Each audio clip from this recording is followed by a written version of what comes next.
सभी भक्तों का स्वागत है श्रीमद् भागवतम की इस क्लास में। हम लोग प्रथम स्कंद के 13वें अध्याय से पढ़ रहे हैं। 47वां श्लोक हमने देखा था, जिसमें ये स्थापित किया था कि भगवान ने सबकी जीविका किस प्रकार से स्थापित करी है। सभी जीव भगवान पे आश्रित हैं, भगवान पे निर्भर हैं। अहस्तानि सहस्तानाम अपदानि चतुष्पदाम फल्गुनी तत्र महताम जीवो जीवस्य जीवनम।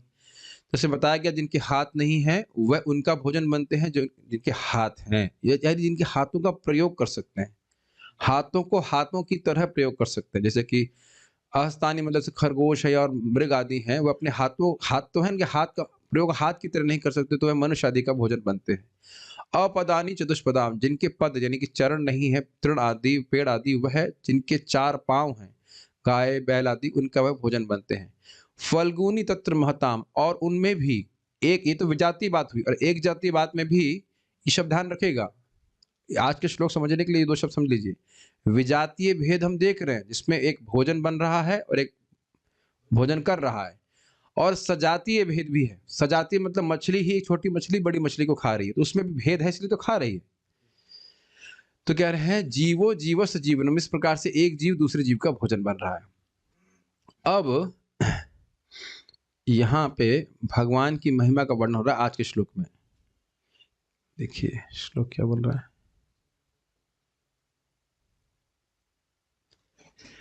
है। अब मानो कोई प्रश्न करे कि जब इतना भेद दिखाई पड़ रहा है, तो हम ये कैसे माने कि भगवान ही सब जगह एक रूप में विद्यमान है। श्रीधर स्वामी इस प्रश्न को उठाते हैं। देखिए, मैं लिखा हुआ है श्रीधर स्वामी टीका में। राजा युधिष्ठिर के मोह की निवृत्ति के लिए नारद जी ने भेद की प्रतीति को इस श्लोक में अवास्तविक बताया है। इसका अर्थ क्या है?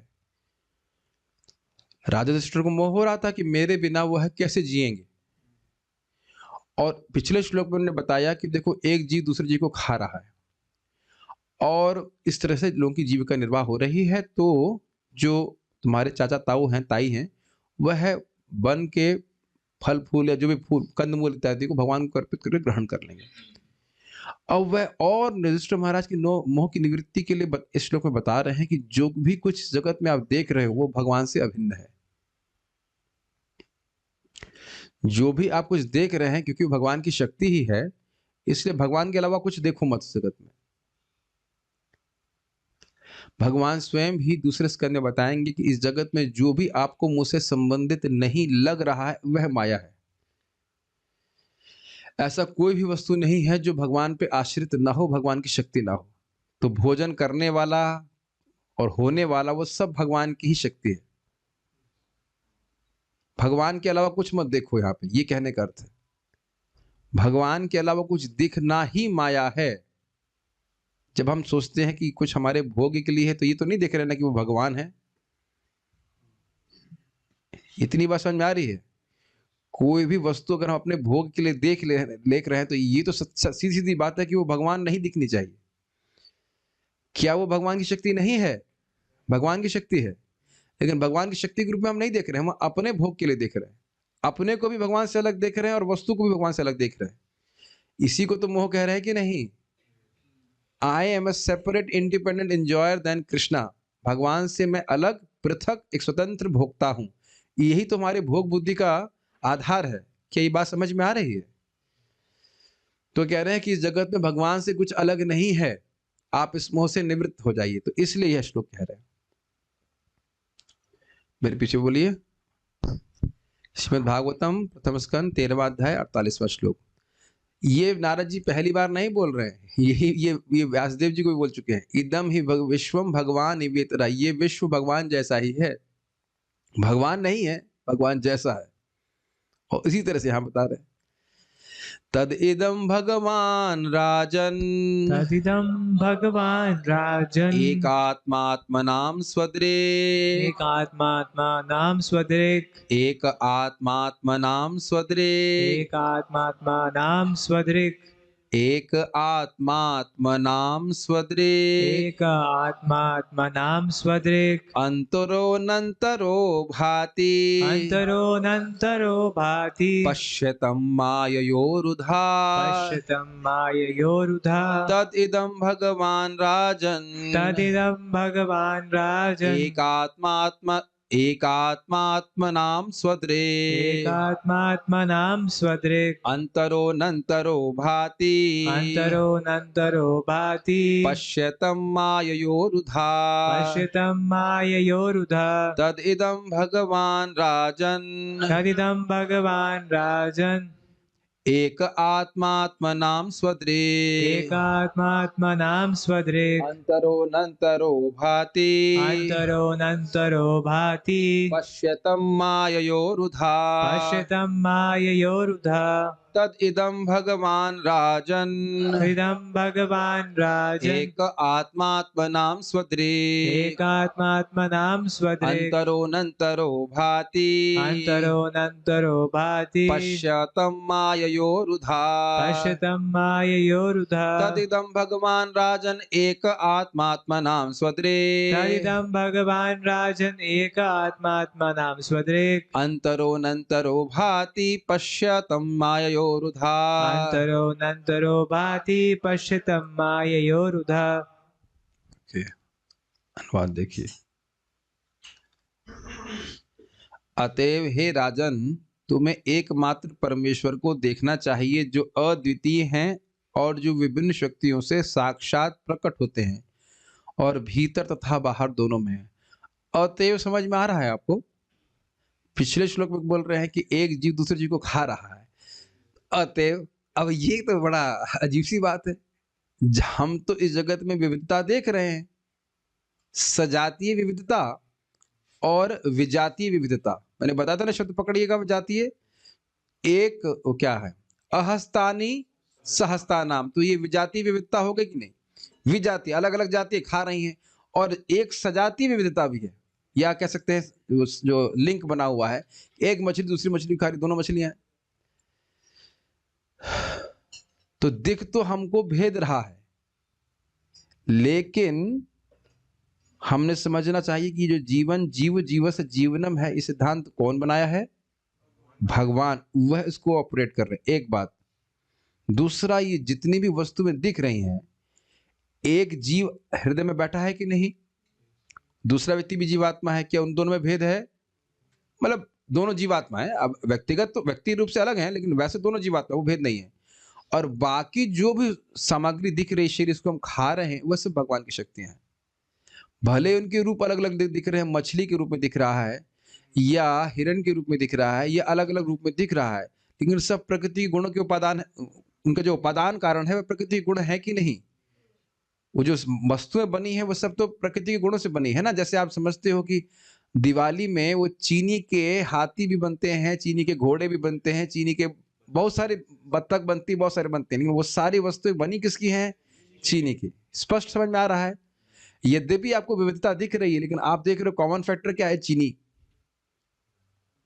क्लियर? समझ में आ रहा है? तो कह रहे हैं आपको इस जगत में क्या वस्तु दिख रही है?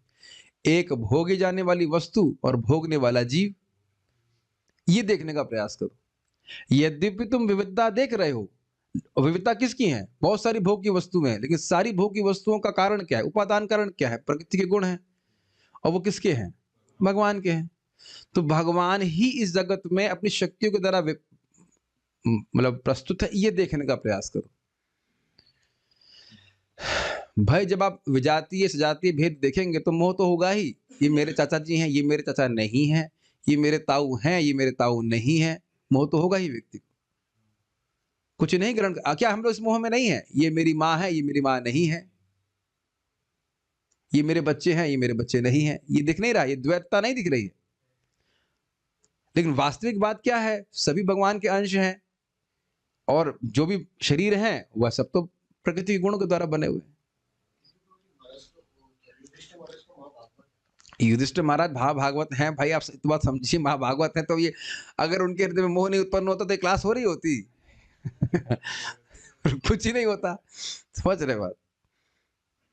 तो भगवान को देखने का प्रोसेस, उसका लिंक आगे बहुत सुंदर है। ये समझो कि भगवान ही हैं, अद्वितीय हैं, उनके अलावा कोई वस्तु नहीं है।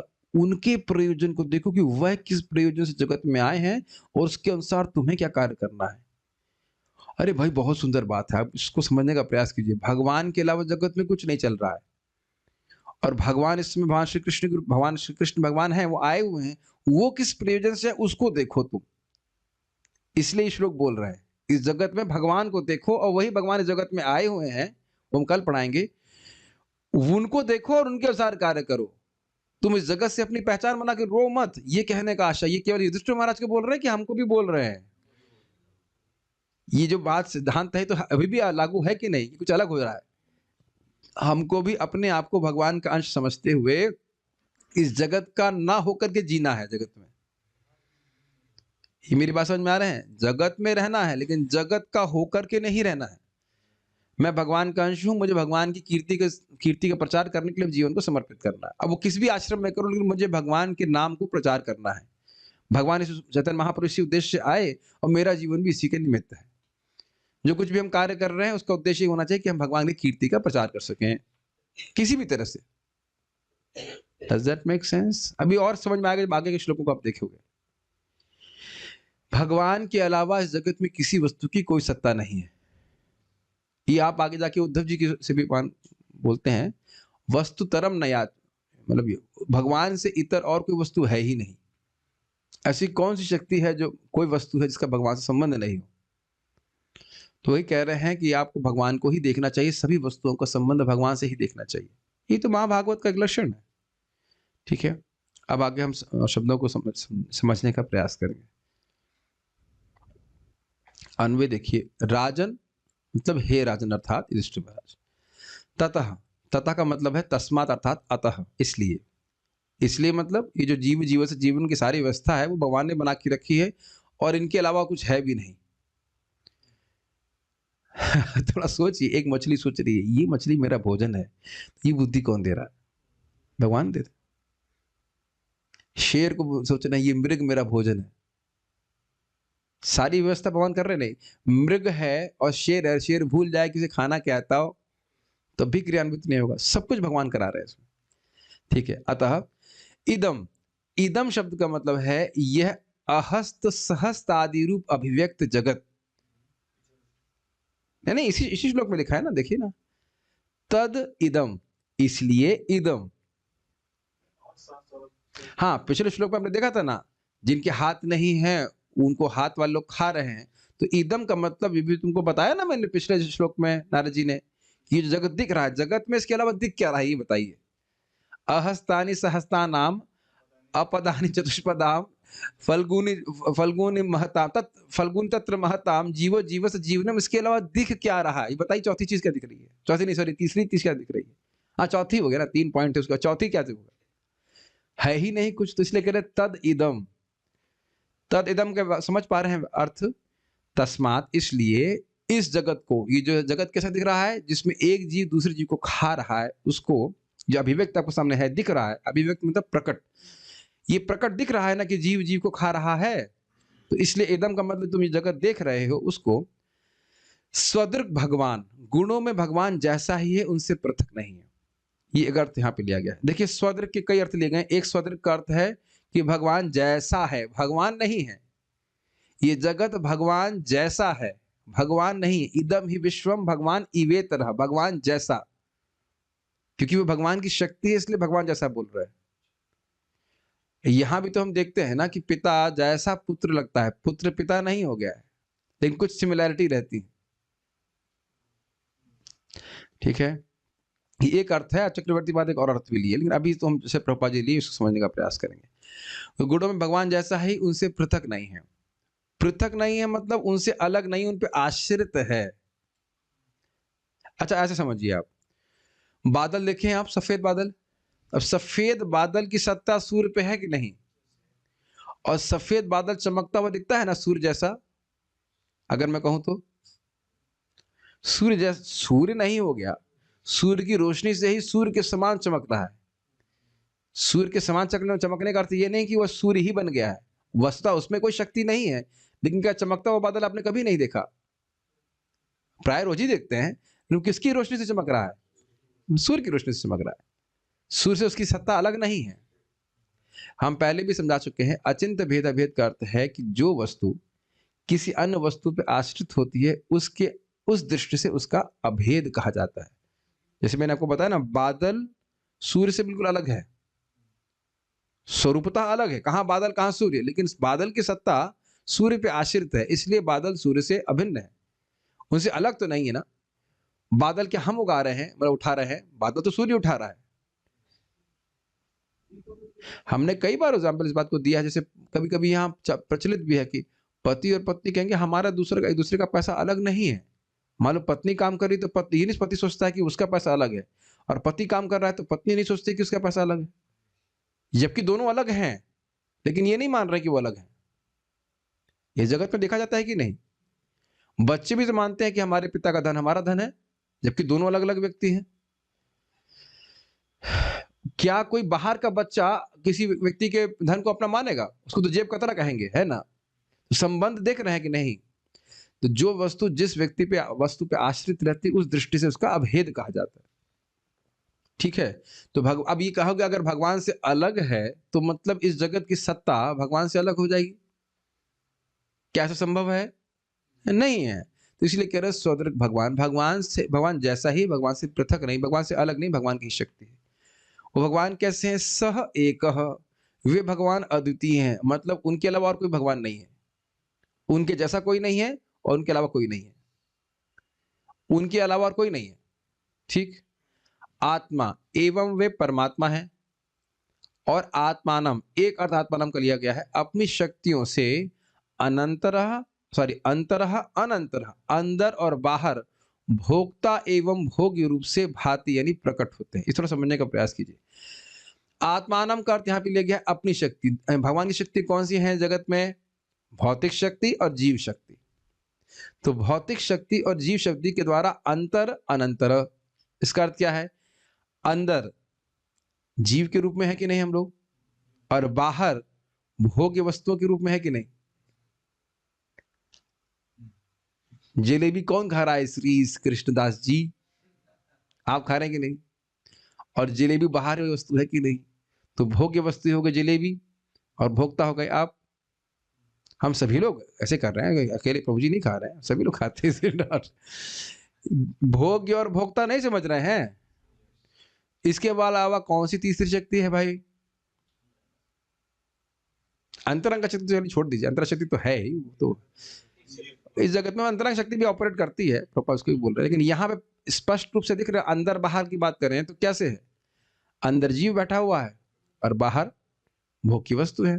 तो इस प्रकार से भगवान प्रकट होते हैं। भगवान प्रकट होते हैं मतलब भगवान इस प्रकार से अपनी शक्तियों के द्वारा विद्यमान है। अगर किसी जीव को देख रहे हैं तो भगवान को ही देख रहे हैं ना, इस दृष्टि से कि वो भगवान का अंश है। आप नहीं देखते कि बच्चों को देखते हैं तो माता पिता का स्मरण सहज रूप से होता है कि नहीं? कितनी बार समझा चुके हैं, चप्पल किसी की देखते हैं तो मालूम जाता है कि टीचर आ गया है पहले, है कि नहीं? वस्तुओं को देख करके व्यक्ति का स्मरण नहीं करते हैं, बताइए। तो बड़ा दृष्ट है, कोई नई बात थोड़ा बता रहे हैं इसमें। ये बात समझ में आ रही, लाइन समझ में आ रही है आपको? स एक, वो एक अकेले भगवान आत्मा। आत्मा यहाँ अर्थात है सभी के परमात्मा, प्रकृति के भी अणु अणु में व्याप्त हैं और जीव के हृदय में भी व्याप्त हैं। उस प्रकार से अब वो आत्मा आत्मानम अंतरः अनंतरः भाति, अंदर और बाहर बाह्य प्रकट है। बाह्य किस रूप से दिख रहे हैं? भौतिक जगत के रूप में, और अंदर कैसे है? जीव के रूप। ठीक है? तो कहेंगे भाई इतनी विविधता क्यों दिखाई पड़ती है? देखा जाए, अगर आपसे सोचिए, भगवान, मान लो भगवान ने इतनी विविधता सृष्टि नहीं की होती तो क्या होता है कि जीव होता और भोग की एक वस्तु होती। लेकिन हम देख रहे इतनी विविधता है, तो कहीं कहीं किसी को, व्यक्ति को ये भ्रम हो जाएगा कि जीव भी बहुत प्रकार के हैं। पर एक जीव दूसरे को खा रहा है तो जरूर है कि जीव अधिक शक्तिशाली होगा। हमने भी बोला ना विविधता है। एक पद जो जिसके पांव नहीं, दूसरे को जिसके पांव है वो खा रहा है, तो लग रहा है जीव भी बहुत तरह के होंगे। और भोग्य वस्तु दिखती हैं, जलेबी, पकौड़ा, पुआ, मलाई कोफ्ता, तो ये तो विविधता दिख रही है ना। आप कह रहे हो एक वही भगवान केवल हर जगह व्याप्त है, तो कहते हैं माया उर्धा भाति, विभिन्न शक्तियों के प्राकट्य से बहुत रूप में प्रतीत होते हैं। जैसे सूर्य पेड़ पौधों, बादल, वृक्षों आदि के रूप में प्रकट होता है। कुछ समझ में आया? मैं कहूं कि पेड़ ही बादल के रूप में, वर्षा के रूप में और पेड़ पौधों के रूप में प्रकट है, तो आप मानेंगे? मैं क्या बोल गया? सूर्य बोला था ना? ओ क्षमा क्षमा कीजिएगा, पेड़ नहीं, मैं मन में सोच रहा था सूर्य, मुंह से निकला पेड़। मैं कहूं कि सूर्य ही बादल के रूप में, पेड़ के रूप में, वृक्षों के रूप में, सॉरी घास के रूप में, इत्यादि इत्यादि इसके रूप में व्याप्त है, तो मानेंगे आप? हाँ, आप जान रहे सूर्य नहीं होगा तो उनमें से किसी की सत्ता नहीं होगी, लेकिन कितनी विविधता दिख रही है आपको। तो आप जान रहे हैं कि प्रकृति के गुण हैं, रजोगुण, तमोगुण, सतोगुण, और इन्हीं को भगवान एडजस्ट कर करके अपनी काल शक्ति के द्वारा इस जगत में विविधता उत्पन्न कर रहे हैं। लेकिन मूल में क्या है? प्रकृति के गुण ही तो हैं। समझ रहे हैं बात? तो ये इसलिए बोल रहे हैं माया। माया का एक अर्थ हो सकता है शक्ति, और दूसरा अर्थ है इच्छा। अपनी इच्छा से भगवान अपनी शक्तियों को इस प्रकार से संयोजित करते हैं कि इतनी विविधता दिखती है। अरे आप ये देखो ना, क्या आप ऐसा कल्पना कर सकते हैं कि 3 रंग की रोशनी, रेड, ग्रीन, ब्लू, इसको मिला मिलाकर कितनी पिक्चरें चल जाएंगी और कितना लोगों का पैसा लूट लिया जाएगा? अगर आप तत्व में विचार करें तो करोड़ों अरबों का व्यापार करती है कि नहीं ये पिक्चर है। और कर क्या कर रहे हैं? आरजीबी आरजीबी आरजीबी को घुमा घुमा करके सारे सारे पैसा खींच रहे हैं कि नहीं, बताइए? ये समझ पा रहे हैं इस बात को? लेकिन क्या हमारी क्षमता है इस प्रकार से करने की? हमारी नहीं है। वो तो इंजीनियर जानता है कैसे इस लाइट को, मतलब इंग्लिश में कहेंगे मैनिपुलेट, और हिंदी में क्या कहेंगे मुझे नहीं समझ आ रहा, मतलब उनको क्रियान्वित करें, आपस में मिलाएं जुलाएं कि एक सुंदर जो है दृश्य प्रस्तुत हो जाए। 3D की बात नहीं कर रहा हूं। आपने टीवी देखते हैं, टीवी में 3D होता है, टीवी में तो आरजीबी होता है ना, रेड, ग्रीन और ब्लू डॉट होते हैं, वही जलते बुझते रहते हैं, कोई कम मात्रा में, कभी ज्यादा मात्रा में, उसी से टीवी पे करा पूरी इंडस्ट्री से बैठी हुई, और कितने सारे दृश्य प्रस्तुत हो रहे हैं। अब मैं कहूँ यहाँ पे खाली आरजीबी है, तो मानेंगे आप? कोई नहीं मानेगा। इंजीनियर की दृष्टि से क्या केवल आर, जी और बी है बस, और तो कुछ है नहीं। नहीं समझ में आ रहा है? विविधता है, लेकिन पीछे बैकग्राउंड में अगर आप देखेंगे तो आरजीबी ही है। उसी प्रकार से जगत में कितनी भी विविधता होती है, और वस्तुतः प्रकृति के गुण है जिसको भगवान ऑपरेट कर रहे हैं। ठीक है? तम पश्चा, उन्हें ही तुम देखो। उन्हें ही तुम देखो मतलब भगवान की हाथ को हर जगह देखिए, भगवान से स्वतंत्र कुछ भी नहीं है। उसके बाद यह भी देखो, उसका लिंग अगले से है कि वो आए क्यों हैं। वो अगले श्लोक में आएगा कि वे जगत में क्यों आए हैं, और अपने को उनका अंश समझकर कि ये समझो कि तुम्हें उनके संबंध में क्या करना है। भगवान गुणों के रूप में नहीं देखो, जगत को भगवान की शक्ति के रूप में देखो। भगवान से अलग कुछ भी नहीं है। मोह का, रोने का कारण केवल यही है कि हम भगवान से अलग कुछ देख रहे हैं। यही बात आप आगे देखेंगे, बड़ा बहुत बहुत विशद व्याख्या होगी। यदि, क्या श्लोक है वो, अब एकदम से श्लोक मिस हो रहा है, उसी को माया कहते हैं। दूसरे स्कंद का चतुश्लोकी भागवत का खोल सकते श्लोक, आखिरी श्लोक है उस चतुश्लोकी भागवत का, कि नहीं तेषाम नहीं, वो गीता का है, भागवत की बोल रहा हूँ। वही माया है जो मुझसे अलग दिख रहा। कोई किसी वस्तु का संबंध तुम मुझसे अलग देख रहे हो, तो 2.9 है, कैंटो 10, कैंटो 2 चैप्टर नंबर 9, उसमें आता है ये श्लोक। भूल रहा है, 11 जैसा कुछ होगा, 11 के आगे पीछे होगा। बहुत अच्छा श्लोक था। माया, नहीं माया शब्द उसमें आता है, तो कह रहे नहीं ऐसे कुछ इसी तरह से है, भूल रहा हूँ। नहीं, अरे नहीं भाई, मैं माया दुरत्य नहीं, भागवत की बात कर रहे हैं। श्लोक बड़ा सुंदर है, अभी मुख पे रहता है लेकिन अभी मुख से चला गया, भगवान शक्ति नहीं दे रहे स्मरण करने की। एनीवेज, कि इस जगत में किसी भी वस्तु का संबंध यदि हम कृष्ण से नहीं देख रहे हैं तो वह माया है। वो वस्तु माया नहीं है, उसका संबंध भगवान से ना देख पाना ये माया है। यथा भाषा यथा तमः, यथा भाषा यथा तमः शब्द उसमें आ रहा है। किसी को है अगर किसी को कुछ लोग याद है तो मुझे हेल्प कर सकते हैं, नहीं याद है। था भाषा था। एनीवेज, ये कह रहे हैं कि माया से मुक्त होकर के अभी आप ये सोच रहे हो कि मेरे चाचा हैं, मेरे ताऊ हैं, ये हो गए, तो इसमें कृष्ण का संबंध तो नहीं जोड़ रहे हैं ना। क्या श्लोक है? हाँ, ऋते अर्थम यत प्रतीयता ना प्रतीयत चात्मनि तन तद विद्या आत्मनो मायाम यथा भासु यथा तमः। हाँ, ऋते अर्थम यत प्रतीति, अगर ये प्रतीति हो रही है कि किसी वस्तु का अर्थ, किसी वस्तु की सत्ता मुझसे अलग है, मुझसे अलग हट करके है, तो यही माया है, वो वस्तु माया नहीं है। ऐसा नहीं है कि ये माइक नहीं है या ये वेबकैम नहीं है या आप लोग नहीं हैं या आपका शरीर नहीं है, लेकिन इनको भगवान से, इनकी सत्ता भगवान से अलग देखना, यह माया है। समझ पा रहे हैं बात? ओके। एक छोटा सा उदाहरण आपको मैं दूंगा। अंबाला में आप कैंट क्षेत्र में जाएंगे तो वहां पे एयरबेस है, जहां तक मैं समझ रहा हूँ। वहां लिखा है घुसपैठिए को गोली मार दी जाएगी। ठीक है। तो अब आप घुसपैठ करेंगे? ट्राई करूं मैं? क्यों क्यों करेंगे, क्यों नहीं करेंगे? क्यों गोली मार देंगे? क्योंकि आप जान रहे हैं कि हम एयर बेस में घुसने का प्रयास कर रहे हैं। ये एयर बेस मतलब मिलिट्री के अंडर में है, ये कहना चाह रहा हूं। कुछ समझ में आ रही बात? और इस जगत में हम दबा के भोग कर रहे हैं, सोच रहे हैं कि सब हमारी बाप की प्रॉपर्टी है। बाप की है, लेकिन मान रहे हैं ना। घुसपैठ कर रहे हो तो गोली लगी ही रही है। गोली मार दी जाती है प्रकृति की तरह। कुछ उदाहरण समझ रहे हैं, देख रहे हैं कि भाई यहाँ पे ये उस व्यक्ति का सामान, हम डरेंगे भाई, हम नहीं लेंगे, शक्तिशाली व्यक्ति है। और यहाँ सब कुछ भगवान का है, दबा के खा रहा है, पी रहा है, भगवान को एक्नॉलेज नहीं कर रहा है। भगवान क्या बोले? स्तेन एवसः, है ना? जो अर्पित, भगवान को अर्पित किए कुछ ग्रहण कर रहा है, खा रहा है, ये कपड़ा पहन रहा है, सब कुछ भी कर रहा है, भगवान से अपने अस्तित्व को अलग डिक्लेयर कर रहा है, वो स्तेन, वो चोर है। जैसे घुसपैठी को गोली मार दी जाएगी, स्तेन को गोली मार देगी, चोर को गोली, दुखी रहेगा वो व्यक्ति। और क्या नहीं है लोग? भक्त लोग कुछ अलग कर रहे हैं क्या, बताइए? हम तो केवल भगवान के स्वामित्व को स्वीकार कर रहे हैं, इसीलिए शांति हो जा रही है। बाकी खाना पीना सोना तो वही चल रहा है। Is it not? तो यहाँ पे मैसेज समझ पा रहे हैं? भगवान की ही क्रियामाण देखो इस जगत में, भगवान की इच्छा, भगवान की शक्तियां ऑपरेटिव हैं, इसके अलावा आप कहीं कुछ मत देखिए। और भगवान कभी कुछ गलत नहीं करते हैं।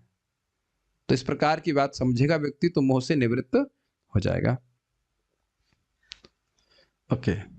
श्लोक कठिन लग रहा है, मुझे जानता हूं, तो क्या मेरा दायित्व है कठिन श्लोक को छोड़ दे? नहीं। तद इदम, इसलिए, तद मतलब तस्मात, इसलिए, इदम, इस जगत को, जो कैसा है? अहस्त हस्तान रूप में है। एक जो बिना हाथ वाले हैं, वो हाथ वालों के द्वारा खाए जा रहे हैं।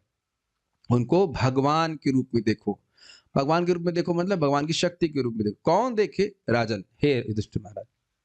भगवान कैसे हैं? एक, एक अर्थात उनके अलावा और कोई नहीं, वही अकेले करने वाले हैं। आत्मा, वो सभी की परमात्मा है। आत्मा नाम, अपनी शक्तियों के द्वारा, स्वदृक, ये जगत भगवान जैसा है। ठीक है। अंतरो नंतरो भाति, अंदर और बाहर वह भोग्य और भोक्ता के रूप में प्रकट है। तो अलग अलग क्यों दिख रहे हैं?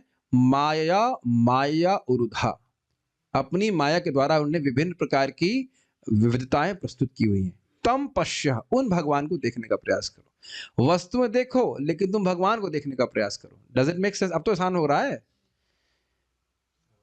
समझ रहे? भगवत इच्छा से अलावा कुछ मत देखो, ये बात है। श्रीधरी, राजा युधिष्ठिर के मोह की निवृत्ति के लिए नारद जी ने भेद की प्रतीति को श्लोक में अवास्तविक बतलाया है। अब देखिए, समझने का अर्थ होगा कि अवास्तविक का अर्थ क्या है। हमको भेद लग रहा है कि ये वस्तु ये है, वो वस्तु वो है, ये वस्तु अलग है, लेकिन सारी वस्तुओं के बीच में धागा क्या है? भगवान की शक्ति है। तो उस दृष्टि से कोई भेद नहीं है, सभी कुछ भगवान की शक्ति है, इस दृष्टि से कोई भेद नहीं है। ये नहीं बोला जा रहा है कि भेद है ही नहीं, भेद तो स्पष्ट दिखाई पड़ रहा है, लेकिन उस सूत्र से देखें कि नहीं, सब कुछ भगवान की शक्ति है तो कोई दिक्कत नहीं है। ये मायावादी तरह से मत सोचिएगा कि सब एक है, सब ब्रह्म है, सब ये है, इत्यादि इत्यादि, वैसे नहीं बोल रहा है। यह जगत अहस्त सहस्त्र इत्यादि रूप है, विविधताएं हम देखते हैं।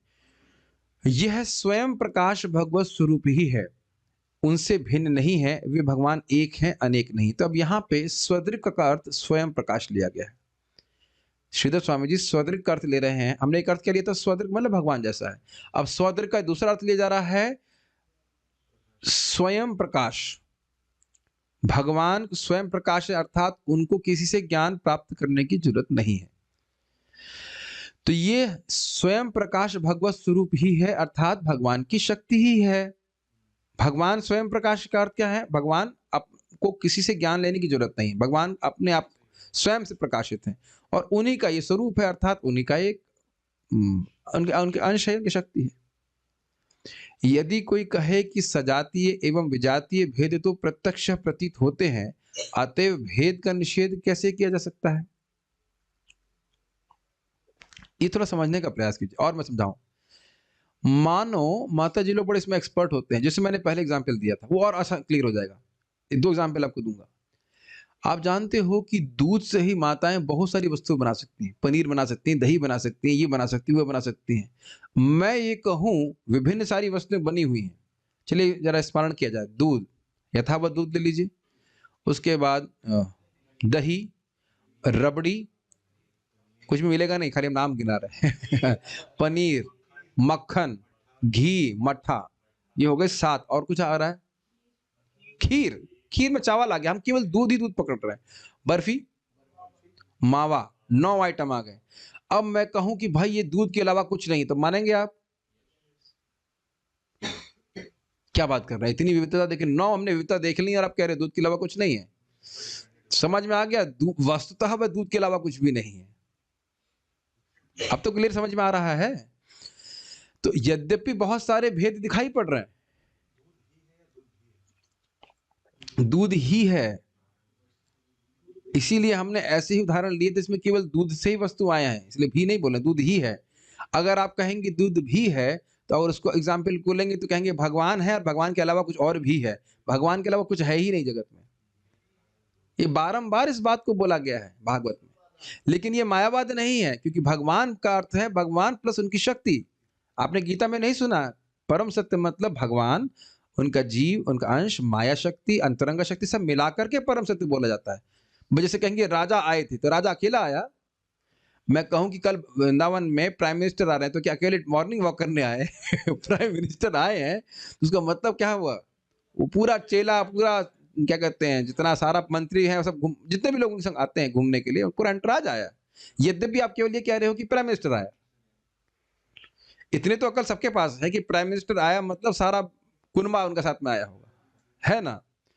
तो उसी प्रकार से कह रहे हैं कि भगवान से अलग नहीं। दूसरा उदाहरण देता है कि भाई गाय है, गाय के उत्पादन देख लेते हैं, गोबर है, गोमूत्र है, दूध भी है, तो वह सभी भगवान से अभिन्न, सॉरी गाय से अभिन्न है, कहीं और से तो आया नहीं है। गाय का गोबर गाय से आएगा, भैंस से तो आएगा नहीं। आप कहेंगे इसमें गाय भी है या भैंस भी है, ऐसा तो नहीं बोलेंगे। गाय ही गोबर के रूप में विद्यमान, लेकिन गोबर गाय नहीं है। कई बार समझा चुके हैं इस बात को कि नहीं, कि जगत भगवान से ही आया है, इसलिए भगवान से अभिन्न है। भगवान के अलावा से सत्ता नहीं है, लेकिन ये भगवान नहीं है, ठीक है, भगवान की शक्तियों का परिणाम है, ठीक है। यदि कोई कहे कि सजातीय एवं विजातीय भेद तो प्रत्यक्षतः प्रतीत होते हैं, सजातीय मतलब समझ रहे थे, छोटी मछली, बड़ी मछली, और विजातीय मतलब हाथ वाले, बिना हाथ वाले, अतएव भेद का निषेध कैसे किया जा सकता है? तो उसके उत्तर में उन्होंने कहा, भोक्ता आत्माओं का स्वरूप आत्मा ही है, अंतरानंतो भाति से ना, अतएव सजातीय भेद नहीं माना जा सकता है, अर्थात सभी आत्माएं गुणात्मक रूप से भगवान की तटस्थ शक्ति होने से एक ही है। एक मछली दूसरी मछली खा रही है, तो जो छोटी मछली उसमें आत्मा है कि नहीं, और बड़ी मछली आत्मा है कि नहीं, तो गुणात्मक रूप से दोनों एक है कि नहीं? यद्यपि आप ध्यान दीजिए, मैं ये नहीं कह रहा हूं कि दोनों आत्मा एक ही है एक ही है नहीं बोल रहा हूं, दोनों गुणात्मक रूप से एक है। मैं आत्मा और विजय आत्मा, मतलब विजय के शरीर में जो आत्मा है उसमें कोई भेद है, गुणात्मक रूप से नहीं है, लेकिन आप हो और मैं हूं ये हमेशा रहेगा। मुझे लगता है कोई रहा ही नहीं, जूम तो बंद कर देते कोई, अरे बचा ही नहीं बचे हैं, अरे 80 आत्मा है। हाँ, अब आप ये बताइए, यहाँ पे हम लोग 80 लोग हैं, इंक्लूडिंग मैं जूम के उसमें, तो मैं अपने आप को ही क्लास दे रहा हूँ या आप लोग क्लास दे रहा हूँ? ये बात समझ में आ रही है? और क्लास जो है वह जड़ वस्तु को नहीं दी जा रही है, मैं लैपटॉप को क्लास नहीं दे रहा हूं, मैं आप लोगों को क्लास दे रहा हूं, और मैं क्लास दे रहा हूं, आप अपने से ही क्लास नहीं ले रहे हैं मायावादी लोग ये गड़बड़ करते हैं, कहते हैं आत्मा है लेकिन मुझ में आप में कोई भेद नहीं है। भाई मुझ में आप में भेद नहीं किस दृष्टि से, मैं भी आत्मा हूं और आप भी आत्मा है, लेकिन आप भी व्यष्टि आत्मा है और मैं भी व्यष्टि आत्मा। व्यष्टि समझ रहे हैं, इंडिविजुअल, व्यक्तिगत आपकी सत्ता है, आप अनुभव कर रहे हो कि मैं हूं, लेकिन गुणात्मक दृष्टि से तो कोई अंतर नहीं है ना। ऐसा नहीं कि अब आपके शरीर में कुछ अलग आत्मा है, मेरे शरीर में कुछ अलग आत्मा है, वो सब नहीं है। आत्मा तो बराबर है कि नहीं? तो भोक्ता की दृष्टि से सभी आत्माएं हैं कि नहीं? तो वहां तो कोई भेद नहीं है। ठीक है, ओके। अब भोग्य वस्तुओं की तुम दिख रहा है भाई, छोटी मछली खाई जा रही है, बड़ी मछली खाई जा रही है, उसको खा रहा है, उसको खा रहा है, तो भोग वस्तुओं की दृष्टि से तो भेद दिख ही रहा है। ये तो आपने चलिए समझा दिया हमको कि सभी एक ही आत्मा है। अब आगे देखते हैं, भोक्ता के रूप में सभी आत्मा हैं, तो उस दृष्टि से अब एक हैं, ये समझ में आ रहा है। यद्यपि आपको सजातीय विजातीय भेद दिख रहे हैं, छोटी मछली बड़ी मछली, बिना हाथ वाले और बड़े हाथ वाले, वो सब दिख रहा है भेद, लेकिन सभी आत्मा है इस दृष्टि से एक है, भोक्ता की दृष्टि से। ठीक है, आगे नेक्स्ट देखिए, सजा नोट देखिए, सजातीय भेद जैसे वृक्षों की एक जाति है और उसमें अनेक भेद देखे जाते हैं। मैंने बताया ना, मछली एक जाति होगी तो मछली, छोटी मछली, बड़ी मछली, शार्क, ये इत्यादि इत्यादि सब मछली हो जाएंगी। भगवान ही भीतर और बाहर भोक्ता अर्थात अपने अंश जीव के रूप में और भोग्य रूप वस्तुओं अर्थात अपनी माया से, के नहीं होना चाहिए, माया से उत्पादित पदार्थों के रूप में प्रकट है। के छोड़ दीजिए, छोटी मछली का शरीर हो, चाहे वो अन्न हो, चाहे और कुछ भी वस्तु हो, वो बना तो प्रकृति के उत्पाद सही गुणों से है ना। तो यद्यपि विविधता दिख रही है, लेकिन वो वस्तुएं सब एक ही हैं। भाई दूध वाला एग्जाम्पल ले लीजिए, दूध मूल वस्तु से बहुत सारी वस्तुएं बनी हुई हैं। तो यद्यपि आपको बहुत सारे भेद दिख रहे हैं भोग्य वस्तुओं के रूप में, लेकिन वस्तुतः कोई भेद नहीं है उसमें, वो सब भगवान की ही शक्ति है। Clear, okay. अतएव विजातीय भेद को भी नहीं स्वीकारा जा सकता है, क्योंकि दोनों ही भगवान की शक्ति होने के कारण उनमें भिन्न नहीं है, कारण उनसे भिन्न नहीं है। विजातीय भेद जैसे पेड़, मनुष्य, देवता आदि, इनकी अलग अलग जातियां हैं। अब ये अलग अलग जातियां बनी कैसे? अलग अलग शरीरों के द्वारा। Is it not? हम सजातीय भेद की बात उस तरह से खारिज कर रहे हैं कि सारे भोक्ता एक ही हैं, एक ही है मतलब सब एक आत्मा है। और विजातीय भेद को इस प्रकार से खारिज कर रहे हैं कि जो अलग अलग जातियां दिख रही हैं वो कैसी हैं? अलग अलग जातियां कैसी दिख रही हैं? विभिन्न शरीरों के रूप में दिख रही हैं कि नहीं? देवता, पशु, मानव इत्यादि जो भी कुछ दिख रहा है, देवता जो भी और भी कुछ दिख रहा है, जानवर इत्यादि, तो वो सब शरीर कहाँ से आए? प्रकृति के गुणों के द्वारा। एक अंडरस्टैंडिंग हम समझ रहे हैं। तो वो भेद भी नहीं, वो सब कुछ भगवान की शक्ति है। क्लियर? अब प्रश्न है कि यदि परमात्मा एक ही है तो वह अनेक रूप में कैसे प्रतीत हो रहे हैं? आप कह रहे हो सब कुछ भगवान की शक्ति है, भगवान ही अपने आप को प्रकट किए हुए हैं, तो हम तो देख रहे हैं बहुत सारे रूप में दिख रहे हैं भगवान की शक्तियां दिख रही है ना अलग अलग। तो वो कैसे है? तो कहते हैं इसके उत्तर में कहा गया कि एक ही परमात्मा माया के कारण अनेक रूप में प्रतीत होते हैं। इस बात को आपको जानना चाहिए। परमात्मा तो एक ही है, उनकी शक्तियां विविधताओं के रूप में प्रस्तुत हो रही, तो किसकी इच्छा से हो रही हैं? भगवान की, सिंपल। और कभी कभी लोग यह भी सोच सकते हैं कि मेरे अंदर जो परमात्मा है वो आपकी परमात्मा से अलग होगा। ऐसा भी नहीं है। जैसे अग्नि लकड़ी में हो, ये समझाया गया, लकड़ी में हो या और किसी वस्तु में अग्नि हो, कपूर में भी अग्नि होती है ना, घी में भी अग्नि होती है, लेकिन अग्नि एक ही होती है, अग्नि में कोई परिवर्तन नहीं आता। उसी तरह भगवान सभी जीवों के हृदय में परमात्मा के रूप में एक ही रूप में विद्यमान है, कोई अंतर नहीं है। वह तो उसके कर्म के अनुसार, जैसा उसकी इच्छा है, कर्म है, उसके अनुसार उसको ज्ञान प्रदान करते हैं या ज्ञान में रखते हैं, लेकिन भगवान की कोई क्षमता में कमी नहीं आती। सारा दर्शनी। आपने कहा कि जगत ईश्वर के वश में है, कि पहले बोल चुके हैं। यदि सब कुछ भगवत अधीन है, तब आप ऐसा क्यों कहते हैं कि यह देह काल, कर्म तथा गुणों के अधीन है? ये अलग लिंक बना रहे हैं। आपको याद हो कि नारद जी ने भी कहा था, काल कर्म गुणाधीनो देहोयम पंच भौतिकः कथम अन्यांस्तु गोपायेत सर्पग्रस्तो यथा परम। ये शरीर जो काल कर्म गुणों के अधीन है, वह अपनी ही रक्षा नहीं कर सकता, दूसरे की रक्षा क्या करेगा? तो अब आपने कहा कि उससे पहले आपने बोला कि सब कुछ भगवान के वश में है, तो एक बात बोलिए, या तो बोलिए भगवान के वश में है, या तो बोलिए काल कर्म के वश में है। तो उस पर बोल रहे हैं कि यह सत्य है, सब कुछ भगवान है, क्योंकि काल कर्म आदि संपूर्ण जगत का सब कुछ भगवान की शक्तियों का ही कार्य है। थोड़ा सा ठीक से फ्रेम नहीं हुआ है। सब कुछ भगवान है, क्योंकि काल कर्म आदि संपूर्ण जगत की होनी चाहिए। का नहीं, संपूर्ण जगत का सब कुछ ठीक है, इस टाइप में सब कुछ भगवान की शक्तियों का ही कार्य है। काल कर्म इत्यादि जो कुछ भी है जगत में, आप जो कुछ भी देख रहे हो भगवान की शक्तियों का ही इफेक्ट है। और उन शक्तियों को कौन नियोजित कर रहा है? भगवान कर रहे हैं, तो वस्तुतः भगवान के ही अधीन है। समझ में नहीं आ रहा है, बाउंस जा रहा है ऊपर से। पढ़ना चाहता, थोड़ा पढ़ना पड़ेगा इसको, कम से कम दोबारा एक बार जरूर पढ़िएगा तब समझ में आएगा। लिंक समझ में आ रहा है? आपने कहा कि भगवान सब कुछ भगवान के अधीन है, फिर कह रहे हो कि सब कुछ काल कर्म गुणों के अधीन है। तो ये बताओ कि चलाने वाला कौन है? तो आप जान रहे हैं कि काल हो, कर्म हो या गुण हो, ये सब जड़ हैं। जड़ वस्तुएं किसी को कंट्रोल नहीं कर सकती हैं। ये समझ में आ रहा है? कर्म भी जड़ है। मैंने किसी को अगर कुछ दान दिया तो ये तो जड़, ये अपने आप में क्रिया तो मुझे फल नहीं देने वाली है। इसका निर्णय करने वाला कोई चेतन व्यक्ति होना चाहिए कि नहीं? ये बात नहीं समझ में आ रही है? आपने आज दान दिया मान लो 500 रुपए, अब इसके बदले में आपको 500 रुपए मिलेंगे या 5000 मिलेंगे या 5 करोड़ मिलेंगे, ये अंतर हो जाता है कि किस व्यक्ति को दिया है। तो इसका निर्णय करने वाला कोई होना चाहिए ना। ये बात नहीं समझ में आ रही है? ये थोड़ा इस बात को समझने का प्रयास कीजिए। आप किसी को दान देते हैं, वो एकदम अयोग्य व्यक्ति है, तो उतना पैसा वापस आएगा, ये समझ लीजिए। दान देने में कोई नुकसान नहीं होता है। अगर वो आधा क्वालिफाइड ब्राह्मण हुआ तो दुगना वापस आता है। योग्य ब्राह्मण हुआ तो 100 गुना वापस आया, और भक्त को देंगे तो अनंत गुना वापस आता है, जो भगवान की सेवा में लगा दे। ऑब्वियसली भक्त भगवान की सेवा में लगाएंगे। ये आप उसको पढ़िएगा, श्रीमद् भागवतम दूसरा स्कंद 3रा अध्याय 17वां श्लोक 2317 आयुर्हरति वैपुंसाओं में। तो यह कोई व्यक्ति बनाया है ना नियम, और उसको पालन करवा रहा है ना कि जहां किसको दान दिया जाएगा उसका इतना लाभ प्राप्त होगा। क्रिया अपने आप में दे सकती है कुछ फल आपको, क्रिया नहीं दे सकती है। क्रिया के अनुसार फल देने वाला एक व्यक्ति है। समझ में आ रहा है तानिश प्रभु? नहीं आ रहा है? सो जाओ क्लास में तो समझ में आएगा। 1 घंटा दिन में नहीं सोएंगे, व्रत लेके बैठे हैं, लेकिन क्लास में जरूर सो लेंगे 1 घंटा। कर्म अपने आप में जड़ है कि नहीं, बताइए? ये नहीं समझ में आ रहा है? अच्छा कर्म करेंगे तो अच्छे कर्म का कोई, इसने अच्छा कर्म किया है उसका निर्णय देने वाला एक व्यक्ति है कि नहीं? काल तो जड़ है ही, काल तो स्पष्ट है कि जड़ है, और गुण तो बिल्कुल जड़ है, जान रहे। तो ये तीनों कब क्रियान्वित होते हैं, कब एक्टिवेट होते हैं? जब भगवान इच्छा करते हैं।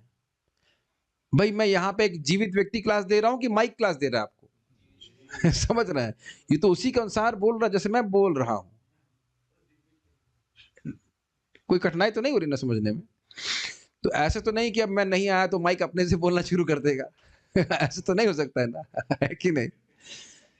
तो अगर कहा जा रहा है कि अच्छा चलिए, अगर ऐसे कहें कि भाई ये क्लास वेब कैम, माइक और साउंड सिस्टम के अधीन है, तो गलत है कहना? नहीं, इसके बिना तो प्रेषित नहीं हो सकती है। लेकिन ये क्या वस्तुतः इस माइक और इसके पीछे इसके अधीन है? इसको करने वाले ये सब वस्तुएं नहीं, करने वाला मैं हूं, या मतलब अगर जीवित व्यक्ति, वैसे तो भगवान करने वाला है अद्वैत। अब तो स्पष्ट समझ में आ रहा होगा। तो यदि ये कहे कि काल कर्म गुणों के अधीन है, डिपेंडेंट है ना ये क्लास इन वस्तुओं के ऊपर, बिना माइक के, बिना वेबकैम के, बिना नेट के, राउटर के, है कि हम क्लास को प्रेषित कर सकते हैं? नहीं कर सकते हैं। तो उस दृष्टि से निर्भर बिल्कुल है, लेकिन पूरी तरह से तो वह इस पर निर्भर नहीं है। इसको क्रियान्वित करने वाला एक व्यक्ति है। हाँ, तो आप ये कह सकते हैं, बोले स्पष्ट है कि भगवान की इच्छा के बिना ये काल कर्म गुण नहीं चलने वाला, ये इंडिपेंडेंट नहीं है। मया दक्षिण प्रकृति सूयते सचराचरम, बड़ा स्पष्ट भगवान गीता में बोलते हैं, मेरी अध्यक्षता में सारा कुछ हो रहा है। तो यह श्लोक में वर्णित हुआ कि जगत में जो कुछ भी क्रियान्वित हो रहा है वो भगवान की इच्छा से हो रहा है। वो उन्हीं का हाथ देखो हर जगह। भगवान इदम अर्थात यह जगत है, और इदम का अर्थ क्या लिया गया था? ये जो इसमें एक जीव दूसरे जीव को खा रहा है, उस प्रकार का जगत है। अपनी स्वरूप शक्ति द्वारा अंतर्यामी रूप में वह आत्मा नाम अर्थात जीवों की आत्मा अर्थात परमात्मा रूप में विद्यमान है। अब देखिए थोड़ा सा अर्थ अलग लिया गया है। आत्मा, आत्मा नाम शब्द था, तो वहां क्या गया? आत्मा नाम अर्थात अपनी शक्तियों के द्वारा, और वहां पे भी जीव शक्ति और माया शक्ति को मिला के ले सकते हैं। अब यहां कह रहे हैं कि आत्मा है, परमात्मा है किसके? सभी जीवों के। आत्मा नाम वो उनकी शक्ति है, और अपनी स्वरूप शक्ति से सब कर रहे हैं। स्वरूप शक्ति समझते हैं अंतरंग शक्ति हुआ। तो भाई वह सब इतना कार्य, मान लो कोई प्रश्न करे, भाई इतने सब फजीहत में पड़े हुए हैं, इतना प्रपंच कर रहे हैं, तो उन्हें कोई दिक्कत नहीं होती, तो कहते हैं स्वदृक, अर्थात वह स्वयं प्रकाशक है, उनको किसी से ज्ञान लेने की जरूरत नहीं पड़ती, स्वयं प्रकाश कर समझिए। इस जगत में हम स्वयं प्रकाशित नहीं है, मतलब एटलीस्ट इस अवस्था की बात करें तो हमारा ज्ञान दूसरे पर निर्भर है। अगर यहाँ बत्ती गुल कर दी जाए तो हमें कुछ नहीं दिखाई पड़ेगा, और इसको दूर करने के लिए, इस अंधकार को दूर करने के लिए प्रकाश हम स्वयं से नहीं प्रकट कर सकते हैं। क्लियर? लेकिन भगवान सूर्य के समान स्वयं प्रकाशित है। सूर्य जहां भी जाएगा अंधकार दूर चला जाएगा, अंधकार कभी सूर्य को स्पर्श नहीं कर सकता है, और सूर्य अपने से ही, स्वयं से ही प्रकाश उत्पन्न करता है। कुछ समझ में आ रहा है? तो भगवान अपनी सत्ता को स्वयं जानते हैं, उनको दूसरे के ऊपर निर्भर नहीं करना पड़ता है ज्ञान के लिए। हम लोगों को अपने ज्ञान के लिए और हर वस्तु के लिए दूसरों पर निर्भर करना पड़ता है कि नहीं? लेकिन भगवान को नहीं करना पड़ता, इसलिए कह रहे स्वदृक, स्वयं प्रकाश। वह भोक्ता के रूप में अंतरह अर्थात जीव है, अंदर बैठे हुए हैं जीव। वे अनंतरह अर्थात अनुभव के बाह्य भोगों के रूप में सुख दुख आदि हैं। अब बड़ा सुंदर बात समझने वाली है। आप सोच रहे हो कि धृतराष्ट्र को बहुत सुख दुख इत्यादि प्राप्त हो गई, या और जगत में किसी को सुख दुख प्राप्त हो रहा है, लेकिन वह सब तो भगवान से अभिन्न है। चिंता किस लिए कर रहे हो? बड़ा जबरदस्त बात है। जो भी सुख दुख है वह कहां से अनुभूत हो रहा है? मात्र स्पर्शास्तु कौन्तेय, इंद्रियों का इंद्रिय विषयों से संपर्क होने के कारण सुख और दुख अनुभव हो रहा है। तो ये कौन करा रहा है? भोग्य वस्तुएं हैं कि नहीं, और मैं भोग रहा हूं उसको, तो वो भोग का प्रक्रिया क्या है? इंद्रिय के विषयों से मिल रही है। आज लग रहा है कि मैं हिंदी ही बोल रहा हूं या कुछ अलग लग रहा है? अच्छा, अब एक बात बड़े सिंपल तरह समझ जाए। मान लो कोई व्यक्ति यहाँ प्रसाद स्पॉन्सर करता है, अमरनाथ रोड, ठीक? उस दिन आप देखते हैं ना कि इन सबके खाने की व्यवस्था के पीछे वो डोनर है। ये तो एकदम एग्जाम्पल समझने वाला है। यद्यपि डोनर आपको नहीं दिखाई पड़ रहा है, लेकिन वो दिख रहा है कि एक एक अन्न जो आज आदमी खा रहा है, इसके पीछे वो डोनर है। क्या नहीं ये आपको नहीं दिखाई पड़ता? यद्यपि डोनर हो सकता है अमेरिका में बैठा हो, लेकिन उसने पैसा भिजवाया है, तो दिखता है कि हाँ, ये जो एक एक भक्त व्यक्ति प्रसाद खा रहा है, इसके पीछे डोनर है। स्पॉन्सर किया तो स्मरण रहता है कि हाँ, ये सब जो व्यक्ति इधर हमारे किचन का स्टाफ देखते हैं कि हाँ, ये खा रहे, इसके पीछे डोनर है। क्या ये कठिन होता है कि दिखना? तो अब इस जगत में जो भी सुख दुख प्राप्त हो रहा है किसी भी व्यक्ति को, चाहे वो आस्तिक हो, नास्तिक हो, चाहे कुछ भी हो, जानवर हो, कुछ भी हो, उसकी व्यवस्था कौन कर रहा है? भगवान कर रहे हैं। इसको देखने का प्रयास करो तो तुम शोक नहीं करोगे।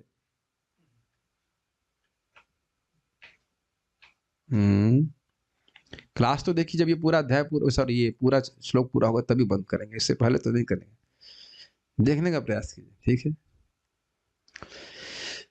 अंदर में जीव के रूप में है और बाहर कैसे है? सुख दुख जो भी भोग प्राप्त हो रहे उसके रूप में है, उनसे अलग कुछ मत देखिए।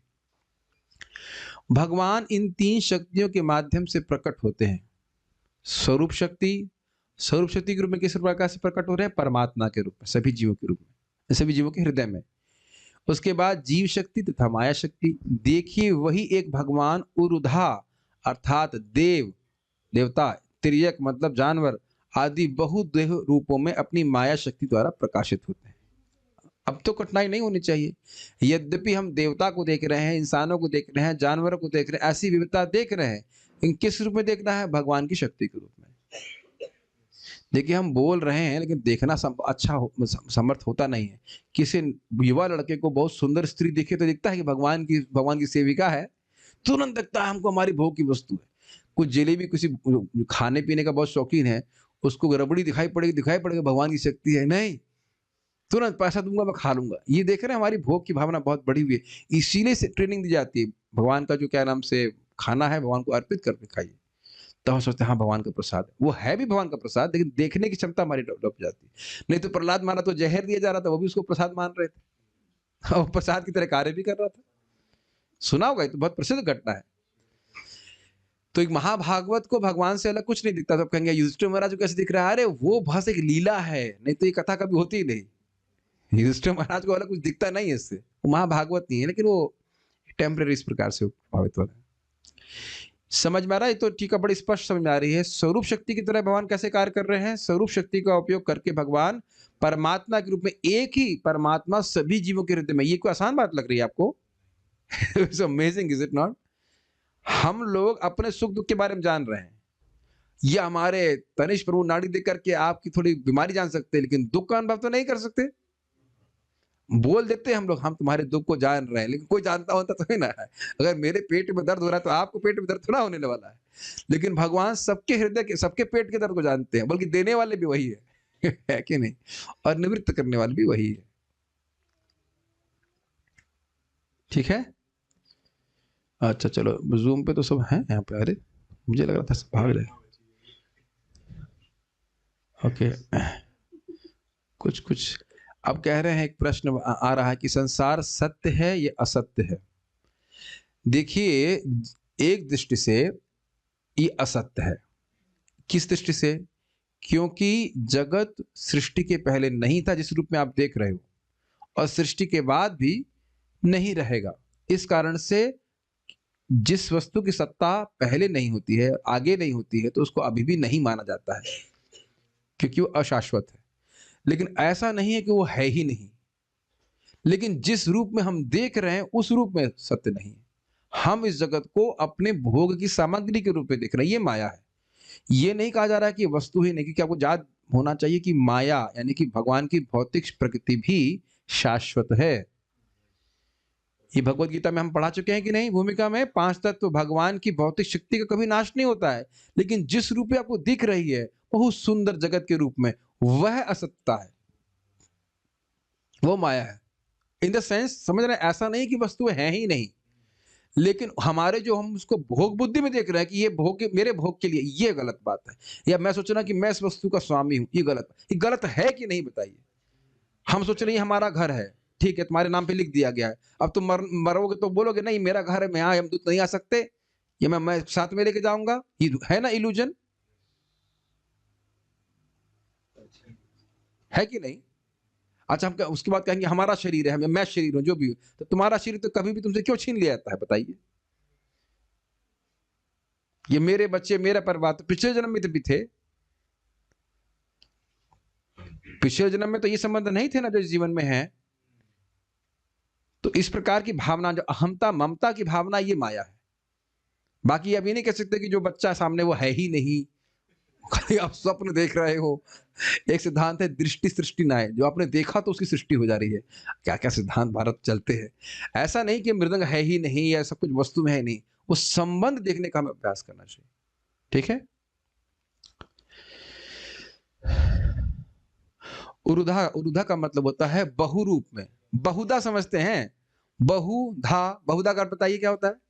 बहुरूप, बहुत प्रकार के। उरु मतलब क्या होता है? बहुत ज्यादा। उरुक्रमा, जिनका क्रम बहुत बड़ा है, तो बहुधा उस तरह उरुधा। बहुधा मतलब बहुत सारे, उरुधा मतलब बहुत सारे। तो ये विविधताएं क्यों दिख रही हैं? भगवान की शक्तियां हैं। भगवान एक तरह से जो पीछे कैमरा मन उसकी तरह से चला रहे, आरजीबी आरजीबी घुमा रहे हैं, उसके बाद प्रकृति गुणों घुमा करके सब तरफ विभिन्न प्रकार की सृष्टियों को प्रस्तुत कर रहे हैं, विविधताओं को प्रस्तुत कर रहे हैं। ओके, बाल प्रबोधिनी। हर जगह नए घरों का और जीविका के संपादन के द्वारा भगवान ही रक्षा करते हैं, यह कहकर अब ये कैसे संभव होता है? यदि ये अपेक्षा हो तो भगवान के स्वरूप को कहने के अभिप्राय से यह श्लोक कह रहे हैं। भगवान करते कैसे? जीव जीवस जीवनम। भाई, जीव जीवस जीवनम में एक बड़ी महत्वपूर्ण बात है ना कि छोटी मछली खाई जा रही है, तो छोटी मछली पैदा भी तो हो रही है। अगर छोटी मछली पैदा ना हो तो बड़ी मछली कैसे जिएंगी बताइए? सोचने वाली बात है ना।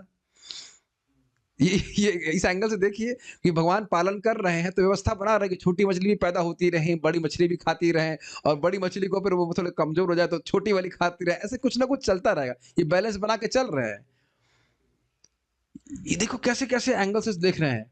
तो भगवान कैसे कर रहे हैं उसको समझा रहे हैं कि भाई जीवों के रूप में और भोग वस्तु के रूप में भगवान ही यहाँ पे फैले हुए हैं। अमेजिंग ना। हम देखो किसी सामान्य व्यक्ति की पूजा नहीं कर रहे हैं, अकेले और अकेले सब एक अकेले ही कर रहे हो ऐसा। अच्छा भाई, आप ऐसा क्यों मानते हैं कि मैं समझ लूँगा ये बात? मान लो अगर युधिष्ठिर महाराज का इतनी कॉम्प्लिकेटेड बात आप कह रहे हो, ऐसे मैं रो रहा हूँ, रोते हुए व्यक्ति को आप लोग शांति से बैठे हो और आप रो रहे होते कि ताऊ जी मर गए, ताऊ जी मर गए, तो किसी का ताऊ जी मर गए, ताऊ जी चले जाए, उसको यह भागवत का श्लोक सुनाएँगे, ये श्लोक तो कैसे समझ में आएगा? मान लो युधिष्ठिर महाराज डाउट ऐसा करे तो कह रहे हैं अधिकारी होने से आपको ये अति रहस्य भी मैं कह रहा हूँ, उसको राजन शब्द से सूचित कर रहे हैं। राजन मतलब राजा हैं, आप समझदार व्यक्ति हैं, इस बात को समझने का प्रयास कीजिए। समझ आ रहा है? अभी थोड़े 2-3 श्लोक पहले तो रो रहे थे ना युधिष्ठिर महाराज, शोक से आतुर हैं, तो शोक से आतुर व्यक्ति कहाँ इतना सिद्धांत समझने वाला है? तो कहते हैं नहीं आप समर्थ हैं इसलिए आपको बोल रहा हूँ ये सब बातें। राजन मतलब पूरे विश्व के राजा हैं। मैं तो खाली इस पे मनन कर रहा था पूरे विश्व में राजा होने का मतलब क्या है? अभी कहाँ हम सुन रहे थे? किसके लिए बारे में पढ़ रहा था मैं? कोई व्यक्ति था जो हाँ, कर्ण के बारे में सुन रहा था। मैं कहाँ से सुन रहा था याद नहीं आ रहा।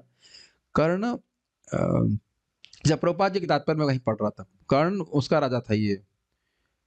उड़ीसा, बंगाल और कुछ तो उधर का तीन क्षेत्र का। तब मैं सोच रहा था कि ये भी कितना बड़ा क्षेत्र है। बाप रे! हम तो छोटा डिपार्टमेंट मैनेज करते हैं, उसमें कितना बड़ा हेडेक होता है ना, ये सर ये करना है, वो करना है। और चलिए कुछ नहीं, आप केवल बिहार को मैनेज कीजिए, असली तरह से मैनेज कीजिए, ऐसे नहीं। उत्तर प्रदेश को मैनेज कीजिए, कितने सारे प्रकरण हैं, कितनी सारी व्यवस्था है ना। अब पूरे विश्व को मैनेज करना, अमेजिंग इज इट नॉट? और इतनी टेक्नोलॉजी भी नहीं थी उस तरह से। वैसे कुछ अलग होती होगी सिस्टम, ऐसा ही थी कि नहीं थी, सूक्ष्म थी। तो मैं सोच रहा था कि कितने अद्भुत और कितने शक्तिशाली राजा हुए थे। तो कह रहे हैं आप राजा नहीं इसलिए समर्थ व्यक्ति हैं, आप इस बात को समझ सकते हैं। और ये बात समझना होगा कि आजकल के राजा की तरह नहीं अंगूठा छाप, जिसे वैदिक ज्ञान नहीं है। एवं परंपरा प्राप्तम एवं राजर्षि विदु सकाले न महता योगो नष्ट परम। तो राजर्षि थे तो बहुत विद्वान थे। इस बात को भी थोड़ा समझेंगे, आप लोगों ने हिस्ट्री बुक में पढ़ा होगा, मैं आप उससे रिलेट कर पाता हूँ कि एक राजा के बारे में पढ़े होंगे, बहुत सारे राजाओं के बारे में पढ़े होंगे और उनमें लिखे होंगे, कई बार लिखा रहता कि उन्होंने ये लिटरेरी कॉन्ट्रीब्यूशन भी दिया। कभी याद है आप लोग को? बहुत सारे राजाओं के बारे में हमने पढ़ा था कि वह लिटरेरी रूप से मतलब कुछ कोई ग्रंथ कहिए, कोई पुस्तक लिखे, तो हमको समझ में, बच्चे के रूप में समझ में नहीं आता था कि राजा को लिखने से क्या मतलब। Is it not? जनरली हम सोचेंगे, लेकिन अब समझ में आता है कि नहीं। अब समझ में आता है कि राजा का मतलब है विद्या से परिपूर्ण। और पृथु महाराज के प्रसंग में आप पढ़ेंगे कि क्षत्रियों को और ब्राह्मणों को वैदिक ज्ञान बहुत अच्छे से होना चाहिए। ब्राह्मण ज्ञान देता है और क्षत्रिय उस ज्ञान को अप्लाई करता। तो ऐसा नहीं कि हम मैनेजर हो तो भागवत नहीं समझनी है। Does it make sense? तात्पर्य देखते हैं। पूर्ण पुरुषोत्तम भगवान अद्वितीय है। अद्वितीय समझ में आ गया, इस जगत में अब उनके अलावा कुछ है ही नहीं, किंतु वे अपनी विभिन्न शक्तियों के द्वारा स्वयं प्रकट होते हैं क्योंकि वे स्वभाव से आनंदमय हैं। अब इसका अर्थ क्या है? प्रभुपाद जी का भी तात्पर्य बड़ा रहस्यमय है। वह अपने विभिन्न शक्तियों के द्वारा क्यों प्रकट होते हैं? प्रभुपाद कह रहे हैं क्योंकि वे स्वभाव से आनंदमय हैं। अब ये तो बिल्कुल समझ में नहीं आ रही। अगर भगवान आनंदमय है तो शक्तियों को प्राकट्य करने की क्या जरूरत है? प्रभुपाद को सुंदर तरीके से समझाते हैं कि मानो किसी की पत्नी सो रही हो तो सोती हुई अच्छी नहीं लगती है। वो कहेगा उठाओ, मतलब कोई चाय बनाओ, मतलब रोटी बनाओ, कुछ करो, कुछ कार्य करती हुई अच्छी लगती है पत्नी। अगर आप भक्ति वृक्ष पढ़े होंगे तो दूसरी पुस्तक के पहले अध्याय में प्रभुपाद बताते हैं। उसी प्रकार से भगवान की माया शक्ति सोती रहती तो भगवान को अच्छा नहीं लगता, तो उठाते हैं उसको। निष्प्रपंच अवस्था में भगवान अकेले पड़े रहते हैं, अच्छा नहीं लगता। अच्छा नहीं समझे, कहते कुछ करे, कुछ जीव कुछ कार्य करे, मेरे भजन करे, मुझे प्राप्ति करे, भगवान को अच्छा लगता है, कुछ काम होना चाहिए। दूसरा उदाहरण प्रभुपाद जी देते हैं कि जगत में परिवार करना बहुत झमेला है कि नहीं, तो फिर क्यों करता है व्यक्ति? क्योंकि सुख मिलता है उसको। कोई दायित्व लेता है ना, बच्चों का दायित्व लेता है, पत्नी का दायित्व लेता है, उसको अच्छा लगता है, तो वो समर्थ व्यक्ति कर पाता है। तो इसी प्रकार से भगवान को भी अच्छा लगता है। जीव अब सोते रहे उनके शरीर में महाविष्णु की, तो वो अच्छा नहीं लगता। वो जगें, कुछ पुरुषार्थ करें, भगवान का प्रेम प्राप्त करें, तो इस सबके लिए व्यवस्था करते हैं भगवान, इसलिए अपने को विस्तारित करते हैं। ये नहीं है कि वो अपने आप में परिपूर्ण नहीं है, लेकिन जीवों को पुरुषार्थ करने का मौका मिले। पुरुषार्थ समझ रहे हैं, धर्म, अर्थ, काम, मोक्ष, भगवत प्रेम, ये सब करने का मौका मिले, इसे भगवान को अच्छा लगता है। तो ये इस प्रकार की सृष्टि लीला करते हैं भगवान, ये उनका एक आनंद है। जीवों को दुख देने के लिए नहीं करते हैं, जीवों को मौका देने के लिए करते हैं कि वे भगवान की प्राप्ति कर सके। जीवों को दुख देने के लिए जगत नहीं बनाया गया है, वो जगत में दुख हमको इसलिए प्राप्त हो रहा है क्योंकि हम भोग कर रहे हैं। वस्तुतः इसलिए बनाया गया है जगत ताकि जीव भगवान की तरफ उन्मुख हो जाए। वो दुख भी दिए जा रहे हैं इसीलिए ताकि भगवान की तरफ उन्मुख हो जाए। सारे जीव भी उनकी तटस्था शक्ति के प्राकट्य हैं, जो गुणों में भगवान के समान है और भगवान की बहिरंगा तथा अंतरंगा शक्तियों के भीतर तथा बाहर दोनों ही जगह असंख्य जीव हैं। ये समझ लीजिएगा, आध्यात्मिक जगत में केवल अंतरंगा शक्ति, सारे जीव मुक्त जीव वहां पे हैं, और इस जगत में बहिरंगा शक्ति है जिसमें बहुत सारे जीव बिखरे हुए हैं। चूंकि आध्यात्मिक जगत भगवान की अंतरंगा शक्ति की अभिव्यक्ति है, अतएव जो जीव उस अंतरंगा शक्ति के भीतर है वे बहिरंगा शक्ति से दूषित हुए बिना गुण में भगवान के समान ही है। ये समझ में आ रहा है? आध्यात्मिक जगत में जो भगवान के भक्त हैं उनमें भगवान के प्राय सारे गुण होते हैं, ये कह रहा है, क्योंकि भगवान की अंतरंग शक्ति के आश्रय लिए हुए। आप जानते हो वैकुंठ के पार्षद किसी भी ब्रह्मांड में अपने आप चले जाते हैं। ये सुना नहीं आपने? तो कई बार सुन चुके हैं। जीव भगवान से गुणों में एक होकर भी भौतिक जगत के कलमश के कारण विकृत रूप में दिखता है। अब यहां बात प्रपत्र कर रहे हैं जो भौतिकता में, भौतिक जगत में जीव है, गुणात्मक रूप से भगवान से एक है, लेकिन भौतिक प्रकृति के गुणों में आने के कारण हम लोग बिल्कुल अब यही मान रहे हैं ना कि मैं शरीर है। किसी को लगता है कि मैं आत्मा हूं, किसी को नहीं लगता है। जरा दूसरे उदाहरण समझ लीजिए। सूर्य की रोशनी को उदाहरण प्रपात कई बातें, सूर्य की रोशनी, अग्नि की चिंगारी। तो अग्नि की चिंगारी, जब चिंगारी अग्नि के साथ है तो एकदम चिंगारी अग्नि के समान है, लेकिन वही चिंगारी जब जमीन पे पड़ जाती तो बुझ जाती है, मट्टी जैसी हो जाती है। अब तो समझ रहे हैं उदाहरण। तो जो जीव भगवान के संग, उनके संग नित्य पार्षद है, वो भगवान के समान शक्तिशाली है। भगवान के समान कोई भी नहीं है, लेकिन भगवान क्वालिटी के अर्थ में बोला जा रहा है। और हम लोग भी भगवान से गुणात्मक रूप से एक हैं, लेकिन भोग में प्रवृत्त होकर के, जगत में फंस करके व्यक्ति दुर्गति को प्राप्त है। दुर्गति ही है। ब्राह्मण, क्षत्रिय, वैश्य, शूद्र जो कुछ भी मान रहे हैं, ये तो शरीर से पहचान कर रहे हैं ना, स्त्री पुरुष जो भी हम भावना कर रहे हैं, इसलिए विकृत रूप में दिखता है। थोबड़ा चेंज हो गया हमारा, ऐसे कह लीजिए, थोबड़ा कर। आपको पता नहीं आप कितने सुंदर हो। We cannot imagine how beautiful we are in our spiritual form. आध्यात्मिक स्वरूप में कितने सुंदर हम दिखते हैं, दिखेंगे, उसकी तो हम कल्पना नहीं कर सकते। थोड़ा थोड़ा ये जो हमारा पृथ्वी से बना हुआ शरीर है प्रमुखता, उसकी थोड़ा सा आकृति अच्छी लगती तो उसमें लगता है वाह क्या लग रहा है। लेकिन आप उसको सबको अलग करेंगे तो कहेंगे ये क्या लग रहा है। कितना बड़ा इल्यूजन है ना। देखो भाई, आप में, हम सभी के हृदय में काम है, भोगने की लालसा है, लेकिन उसका एनालिसिस करेंगे तो एकदम हे लगेगा। जिस भी शरीर को भोगने के लिए हम सोच रहे हैं उससे क्या दुर्गंध आती है। अपना खुद का शरीर देख लीजिए, दूसरे का भी शरीर देख लीजिए, कितना ज्यादा ये है बात है, कितने घोर अंधकार में है, ये समझ लीजिए, विकृत रूप में है। अतएव उसे भौतिक जगत में तथाकथित सुख तथा दुख का अनुभव होता है। ऐसे अनुभव क्षणिक होते हैं और उनसे आत्मा पर कोई प्रभाव नहीं पड़ता। आत्मा का इस सुख और दुख से कोई मतलब नहीं है। सुख और दुख समझ रहे हैं? मन की अनुकूल वृत्ति को सुख और मन की प्रतिकूल वृत्ति को दुख कहा जाता है। प्यास लग रही है, पानी दो। अब मान लो कोई आपको 100 लीटर पानी पिलाए तो जबरदस्ती कहेंगे मारोगे, क्या मार दोगे भाई? दूसरी से एकदम लग रहा है नहीं बहुत खराब है। देखिए ना, अभी आजकल तो हीटर चलाते हैं, थोड़ा सा हीटर से हीट अधिक होने लगी, बंद करो बंद करो बंद करो। एसी के लिए व्यक्ति कितना प्रयास करता है, थोड़ा सा एसी से ठंडक अधिक होने लगे, भारी मर जाएंगे, हाथ ठिठुर रहा है, अकड़ रही बॉडी, तुरंत शुरू कर देंगे। तो देख रहे हैं, मन ही उसको, जिस वस्तु को अच्छा मान रहे उसी को बुरा मानने लग जाते हैं। ऐसे क्षणिक सुख तथा दुख की अनुभूति अपने भगवान के समान गुण की विस्मृति के कारण होती है। इसको समझने का प्रयास कीजिए, बहुत गंभीर बात है। भगवान से अपने संबंध को भूल करके जीव भगवान की सेवा के सुख को तो नहीं प्राप्त कर रहा है। अब वो सुख कहां ढूंढेगा बताओ? भोग में। यही प्रभात कह रहे हैं, और वो भी क्षणिक है। क्षणिक इस अर्थ में कि जो मिल रहा है वो बहुत कम समय के लिए है, और ये जो भोग का साधन शरीर है ये भी बहुत कम समय के लिए है। दो बात समझ में आ रही है? बहुत सारी बातें श्लोक में है जो हम खाना, सूना, छूना, चखना जब भी देख रहे हैं वो बहुत क्षण, एक कुछ क्षण के लिए है, उसके बाद उसमें कुछ सुख नहीं मिलता है। निकृष्ट है भोग, क्षणिक है, और प्लस हमारा जो भोगने वाला शरीर है वह भी बहुत दिन रहने वाला, वह भी तो हर क्षण चेंज हो रहा है। ठीक है, किंतु और उसी में व्यक्ति प्लान किया हुआ है, उसी बहुत प्लानिंग चल रही है इसमें, किंतु है कि नहीं, ये बनाएंगे, वो बनाएंगे, ये खाएंगे, ये इत्यादि। किंतु भगवान से भीतर तथा बाहर एक नियमित धारा प्रवाहित होती रहती है, जिससे जीव अपनी पतित अवस्था को सुधार सकता है। नियमित धारा प्रवाहित होती रहती है, इसका अर्थ क्या होगा?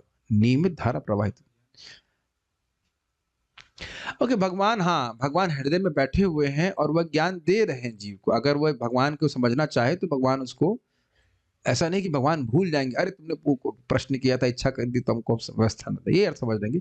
भीतर से वे अंतर्यामी परमात्मा के रूप में, यही प्रपात बता रहे, भीतर से अंतर्यामी परमात्मा के रूप में इच्छा करने वाले जीवों को सुधारते हैं और बाहर से वे गुरु तथा शास्त्रों के रूप में अपनी अभिव्यक्ति द्वारा सुधारते रहते हैं। बहुत सुंदर अर्थ प्रपात जी ले रहे। देखिए, भगवान की तरफ से जीव को अपनी ओर उन्मुख करने का प्रयास निरंतर है, यह प्रभुपाद जी कह रहे हैं। इसलिए कह रहे हैं नियमित धारा प्रवाहित रहती है। मत्ता स्मृति ज्ञानम अपोहनम। आप ऐसा नहीं कह सकते कि एक क्षण के लिए भी भगवान अन्य मनस्क हैं, इनअटेंटिव हैं, इनअटेंटिव हो। वो तो लगातार प्रयास में रत है कि ये जीव मेरी तरफ मुड़ जाए। उनको भगवान को इस जगत से कोई आसक्ति नहीं, वो तो केवल आपको वापस चाहते हैं। Make sense? और किस तरह से सहायता कर रहे हैं? परमात्मा के रूप में, गुरु के रूप में और शास्त्र के रूप में। आप बताइए, शास्त्र को ही सुनने ना दिया जाए माता पिता के द्वारा तो कितना बड़ा गलती है। हमारे सामने एक भक्त हैं, अभी नाम नहीं रखना है, उनके बच्चे यहाँ पे वृंदावन आए, यहाँ बैठने का मौका मिला, उन्होंने कहा कि चले जाओ यहाँ से, हम सुनेंगे, चले जाओ। यही तो माता का फर्ज है ना, अमृत स्वयं पिए और बच्चों को न दे। नहीं, बच्चों का मन नहीं है तो सारे कार्य हम बच्चों के मन के अनुसार करते हैं ना, डांट तो पड़ेगी। भागवत सुनने की इच्छा से ही भगवान हृदय में आ जाते हैं।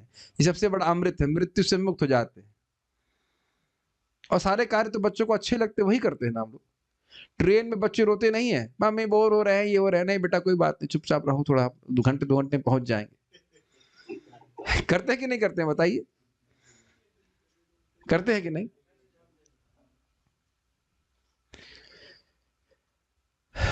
ये बात समझ लीजिए, गुरु और शास्त्र यह हमारी प्रायोरिटी चेंज करने के लिए। हम अपने जीवन में भोग को ही प्रायोरिटी देते हैं बाय डिफॉल्ट।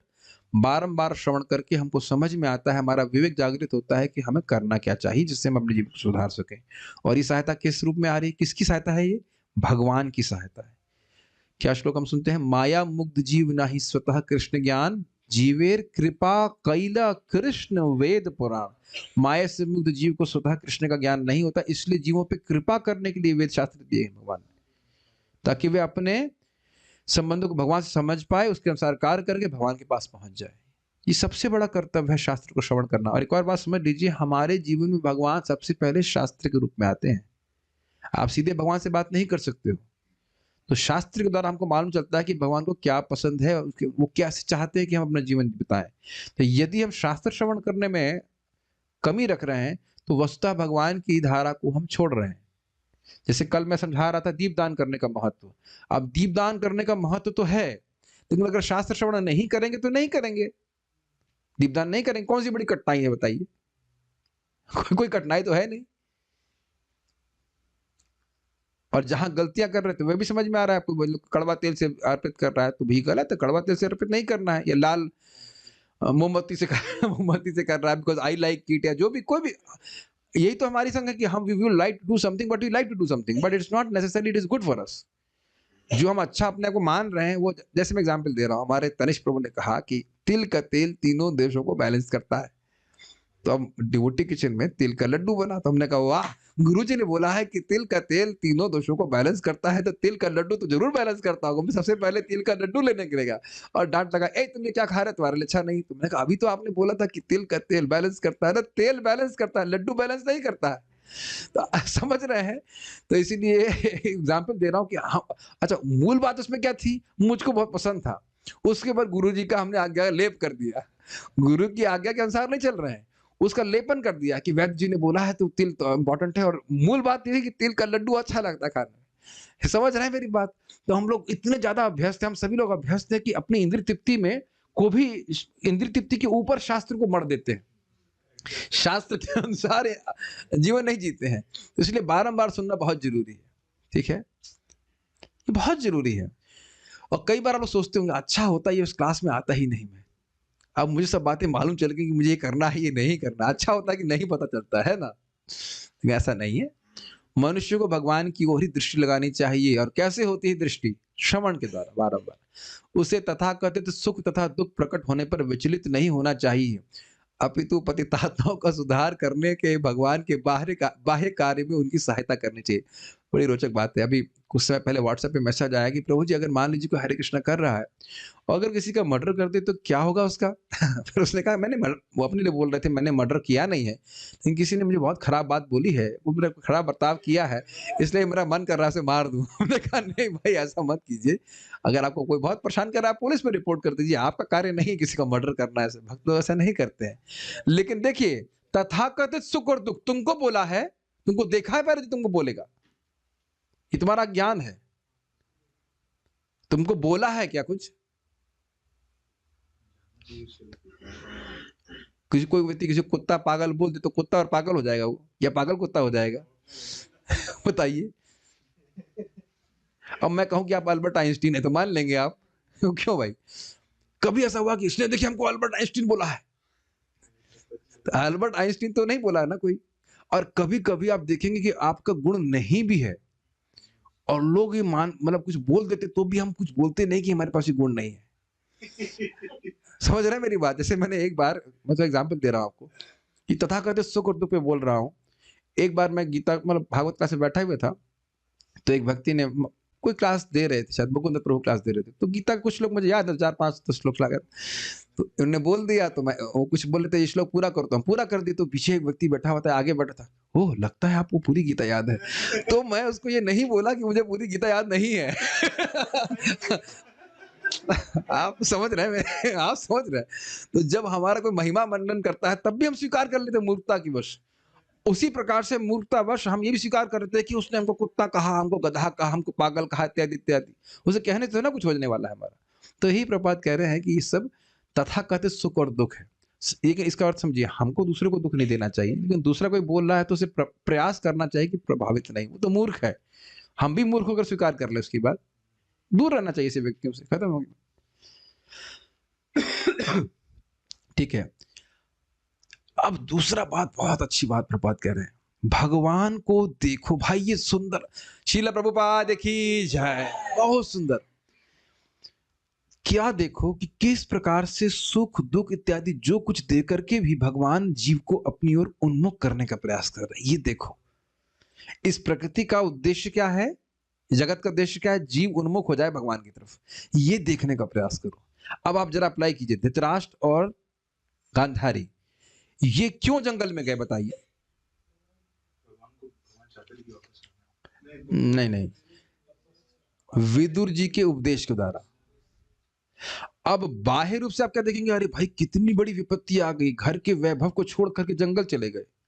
लेकिन जो व्यक्ति भगवान के हाथ को देख रहा है वो कह रहा नहीं भगवान की कृपा थी इसीलिए विदुर जी आए, नहीं तो ये घर में ही मरते। तो भगवान की कृपा, एक ही स्थिति को आप भगवान की कृपा और एक ही स्थिति को आप सुख दुख या दुख में ट्रांसलेट कर सकते हैं, डिपेंडिंग आप कहां अनुवाद करना चाहते हैं। नारद जी 5 साल के थे पिछले जन्म में, उनकी मां मर गई। क्या अनुवाद था नारद जी का? भगवान ने उस पर कृपा करी।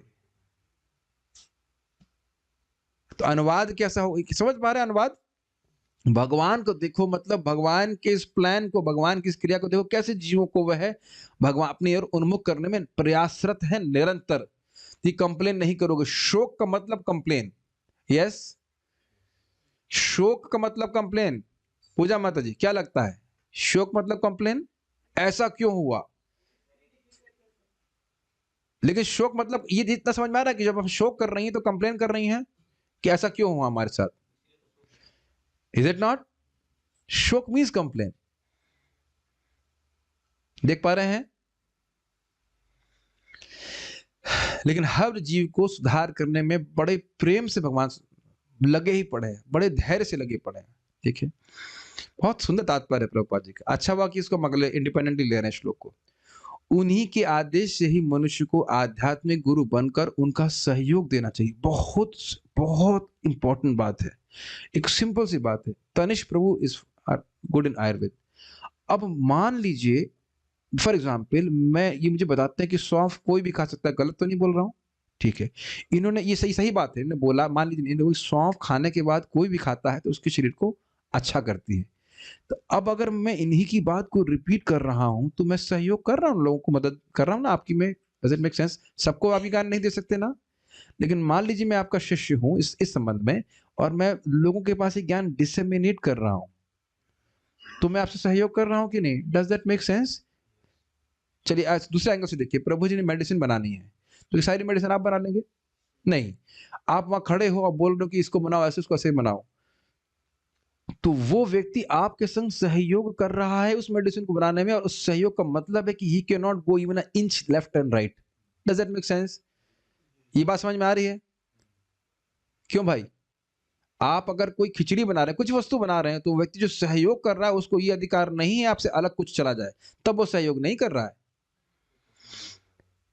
और वो चीज वस्तु आएगी भी नहीं। ये बात समझ में आ रही है? तो अब भगवान को सहयोग करने का हमको मौका बड़ा आसानी से मिल रहा है। जो भगवान की बात है बस उसको यथावत प्रस्तुत किया जाए। भगवान चाहते हैं जीवों का उद्धार हो, जीवों का उद्धार भगवान के ज्ञान के द्वारा होगा, तो हमें कुछ चेंज नहीं करना है, यह मेरा सहयोग है। Make sense to you? मैंने उदाहरण क्यों दिए? कुछ जैसा उन्होंने बोला सौंफ खा सकते हो तो बस वैसा ही बोलना है कि सौंफ खा सकते हो, यद्यपि मुझे आयुर्वेद का कोई ज्ञान नहीं है, लेकिन जितनी मात्रा में बोल रहा हूँ वो बात सही है कि नहीं? आप जानते हो ना मुझे आयुर्वेद के बारे में कुछ नहीं पता, लेकिन ये बात सही है कि नहीं, सौंफ सही है खाने के लिए, सभी के लिए? इतनी बात मैं सही बोल रहा हूँ कि नहीं? क्यों सही बोल रहा हूँ? क्योंकि अपना दिमाग नहीं लगा रहा हूं, और यही दिमाग लगाना है कि हमें अपना दिमाग नहीं लगाना, और इस तरह से हम भगवान से सहयोग कर सकते हैं। Can you imagine that? हम लोग बोलते हैं ना, यहाँ पे दुनिया में लोग बोलते हैं कि हम लोग इस कंपनी के कोलैबोरेशन में है, और बड़ा गर्व अनुभव करते हैं। मर्जर होते हैं ना, मर्जर हम इस कंपनी के, भारतीय कंपनी कहते हैं मारुति सुजुकी, तो मारुति की उतनी कोई महत्व नहीं होता, लेकिन सुजुकी लगा दिया, सुजुकी से कोलैबोरेशन किया हुआ है, तो कुछ मानते हैं ना कि हाँ भाई जापान की बहुत बड़ी कंपनी, इससे कोलैबोरेशन किया। ये देखे हैं जगत में नहीं। तो मैं इसलिए बोल रहा हूँ कि हमें किसके संग सहयोग करने का मौका मिल रहा है? भगवान के साथ। और क्यों, कैसे? अगर हम भगवत गीता की बात को, भगवान की बात को यथावत प्रस्तुत करते हैं तो भगवान का आशीर्वाद प्राप्त होगा। किसी को अपने निजी लाभ के लिए, आजीविका कमाने के लिए अथवा धंधे के साधन के लिए गुरु नहीं बनना चाहिए। ऐसा गुरु होगा तो कभी इंद्रिय संयम करने के लिए शिष्यों को नहीं बोलेगा।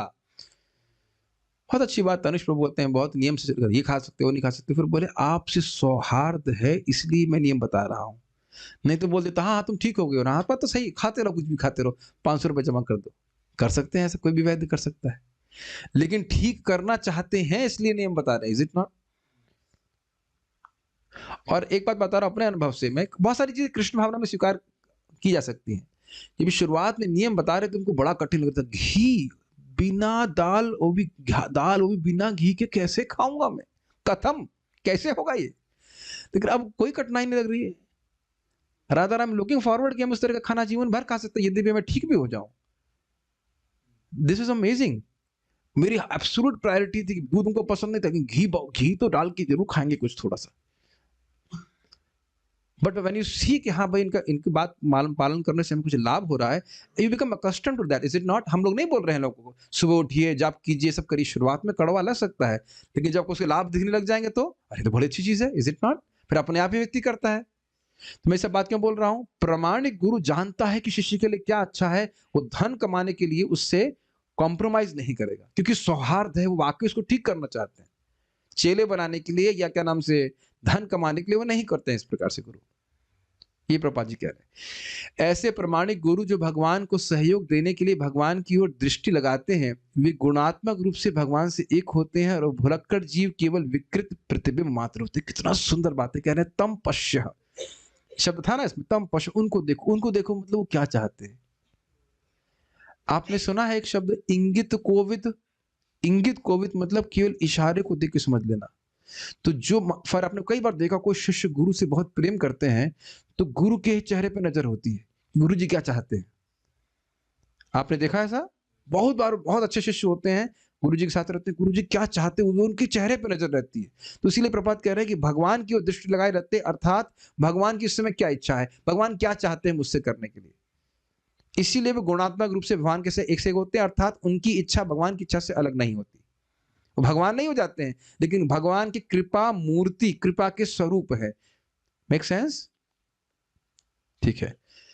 और भुलक्कड़ जीव मतलब जो भगवान से अपने संबंध को भूला हुआ है, वो विकृत प्रतिबिंब है। क्यों? वह अपने को केंद्र मान रहा है।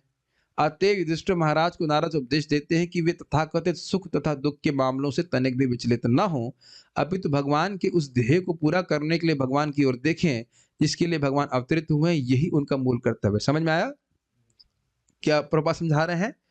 तम पश्य को वही भगवान जगत के ऊपर व्याप्त हैं, और भगवान इस जगत में किस उद्देश्य से, इसको देखिए, और आप उनके पार्षद हैं, आपको उसके अनुसार कार्य करना है। इस यहाँ के दुख सुख और दुख में या किसी व्यक्ति के सुख दुख से प्रभावित नहीं हो। इतना आसान है, सबके लिए आसान नहीं होता है। घर में कहीं किसी की मृत्यु हो गई तो भजन ढीला पड़ गया, तो फिर आप समझ पा रहे हैं कि हम भगवान के हैं।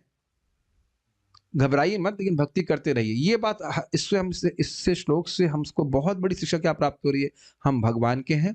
साधन भक्ति करना किसी भी अवस्था में ये हमारा पहला सबसे महत्वपूर्ण कर्तव्य है। अब घर में कोई मर रहा हो, जी रहा हो, नौकरी मिल रही हो, नहीं मिल रही, खाने को तो मिल रहा है ना। इतना तो भगवान भूखा नहीं मार रहे ना कि अब खाने के लिए, जप करने के लिए खाना ना मिल रहा हो। वैसे भी जब तो हम खाली पेट ही करते हैं, कोई दिक्कत नहीं। क्या इतनी बात समझ में आ रही? अगर सारी बात नहीं समझ में आ रही तो इतनी बात समझें इस श्लोक से कि भगवान के अलावा इस जगत में किसी वस्तु की सत्ता नहीं है, एक पॉइंट।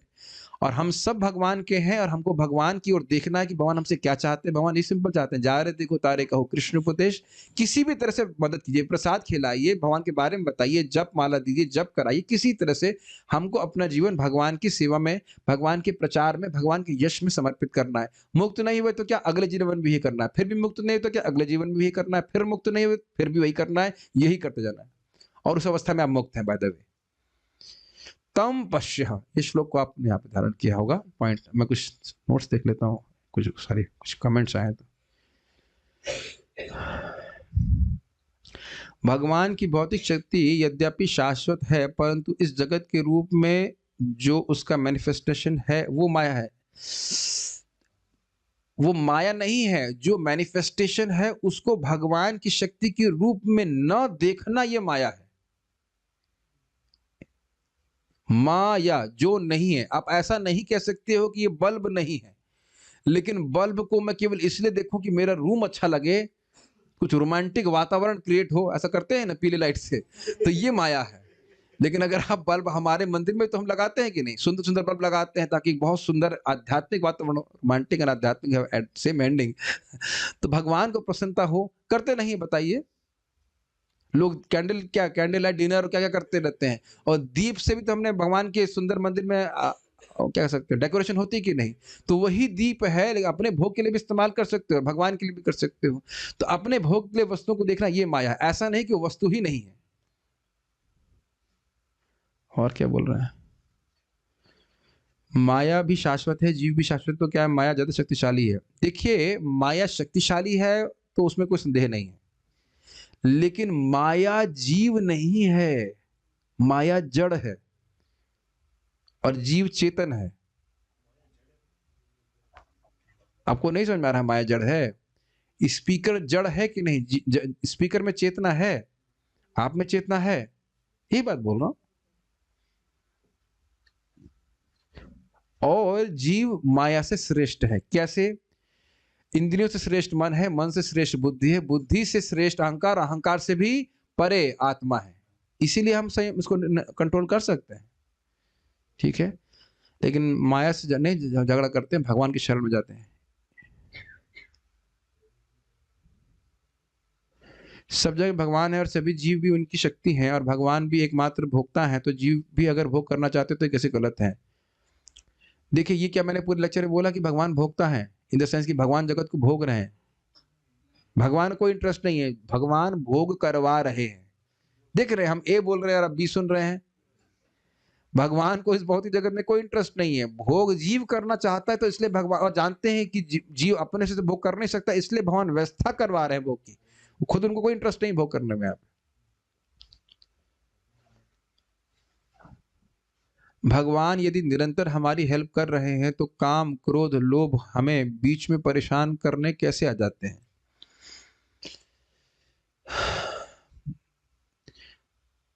अगर हम किसी बीमारी से ग्रसित हैं तो वैद्य हमारी सहायता कर रहा है, तो क्रमशः हम ठीक भी तो हो रहे हैं ना। अगर आप काम से पूरी तरह से पीड़ित होते तो इस क्लास में बैठ ही नहीं पाते, टीवी देख रहे होते इस समय। अगर इंद्रिय संयम कुछ भी नहीं हुआ, फिर समझ रहे हैं, अगर इंद्रिय संयम कुछ भी नहीं हुआ तो यहां बैठे कैसे क्लास में, सुबह जब कैसे कर रहे हो? सभी लोग कर रहे हैं कलयुग में। क्या हमारा पूरा जूम का वो अकाउंट फिल हो गया, 550 से अधिक लोग आ रहा है, लोग लठ मार रहे हैं, नहीं मैं घुसूंगा मैं घुसूंगा, ऐसे तो नहीं हो रहा है। अगर कोई भी कुछ भी काम कम नहीं हुआ तो बताइए, आप नियम पालन कर रहे हैं तो कुछ तो कम हुआ ना। Is it not? आप कुछ बता रहे थे 5-10% मेरा जो शरीर में दोष है कुछ कम हुआ, तो नियम पालन करने से कुछ तो कम हुआ ना। अब ये तो नहीं कि तुरंत समाप्त हो जाएगा। एक बात।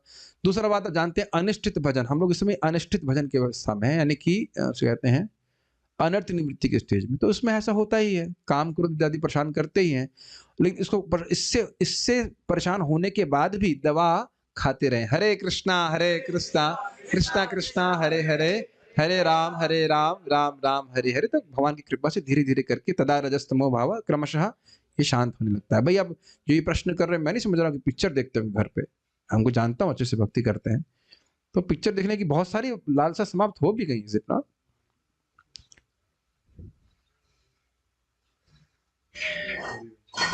पता नहीं, दूसरा ये प्रश्न हम समझ नहीं पा रहे हैं। और क्या है? माया जड़ है, it answers many of my doubts I had. Okay, इसमें क्या दिक्कत है? मिनिमम 6 आवर्स तो है ना, ये क्या मतलब?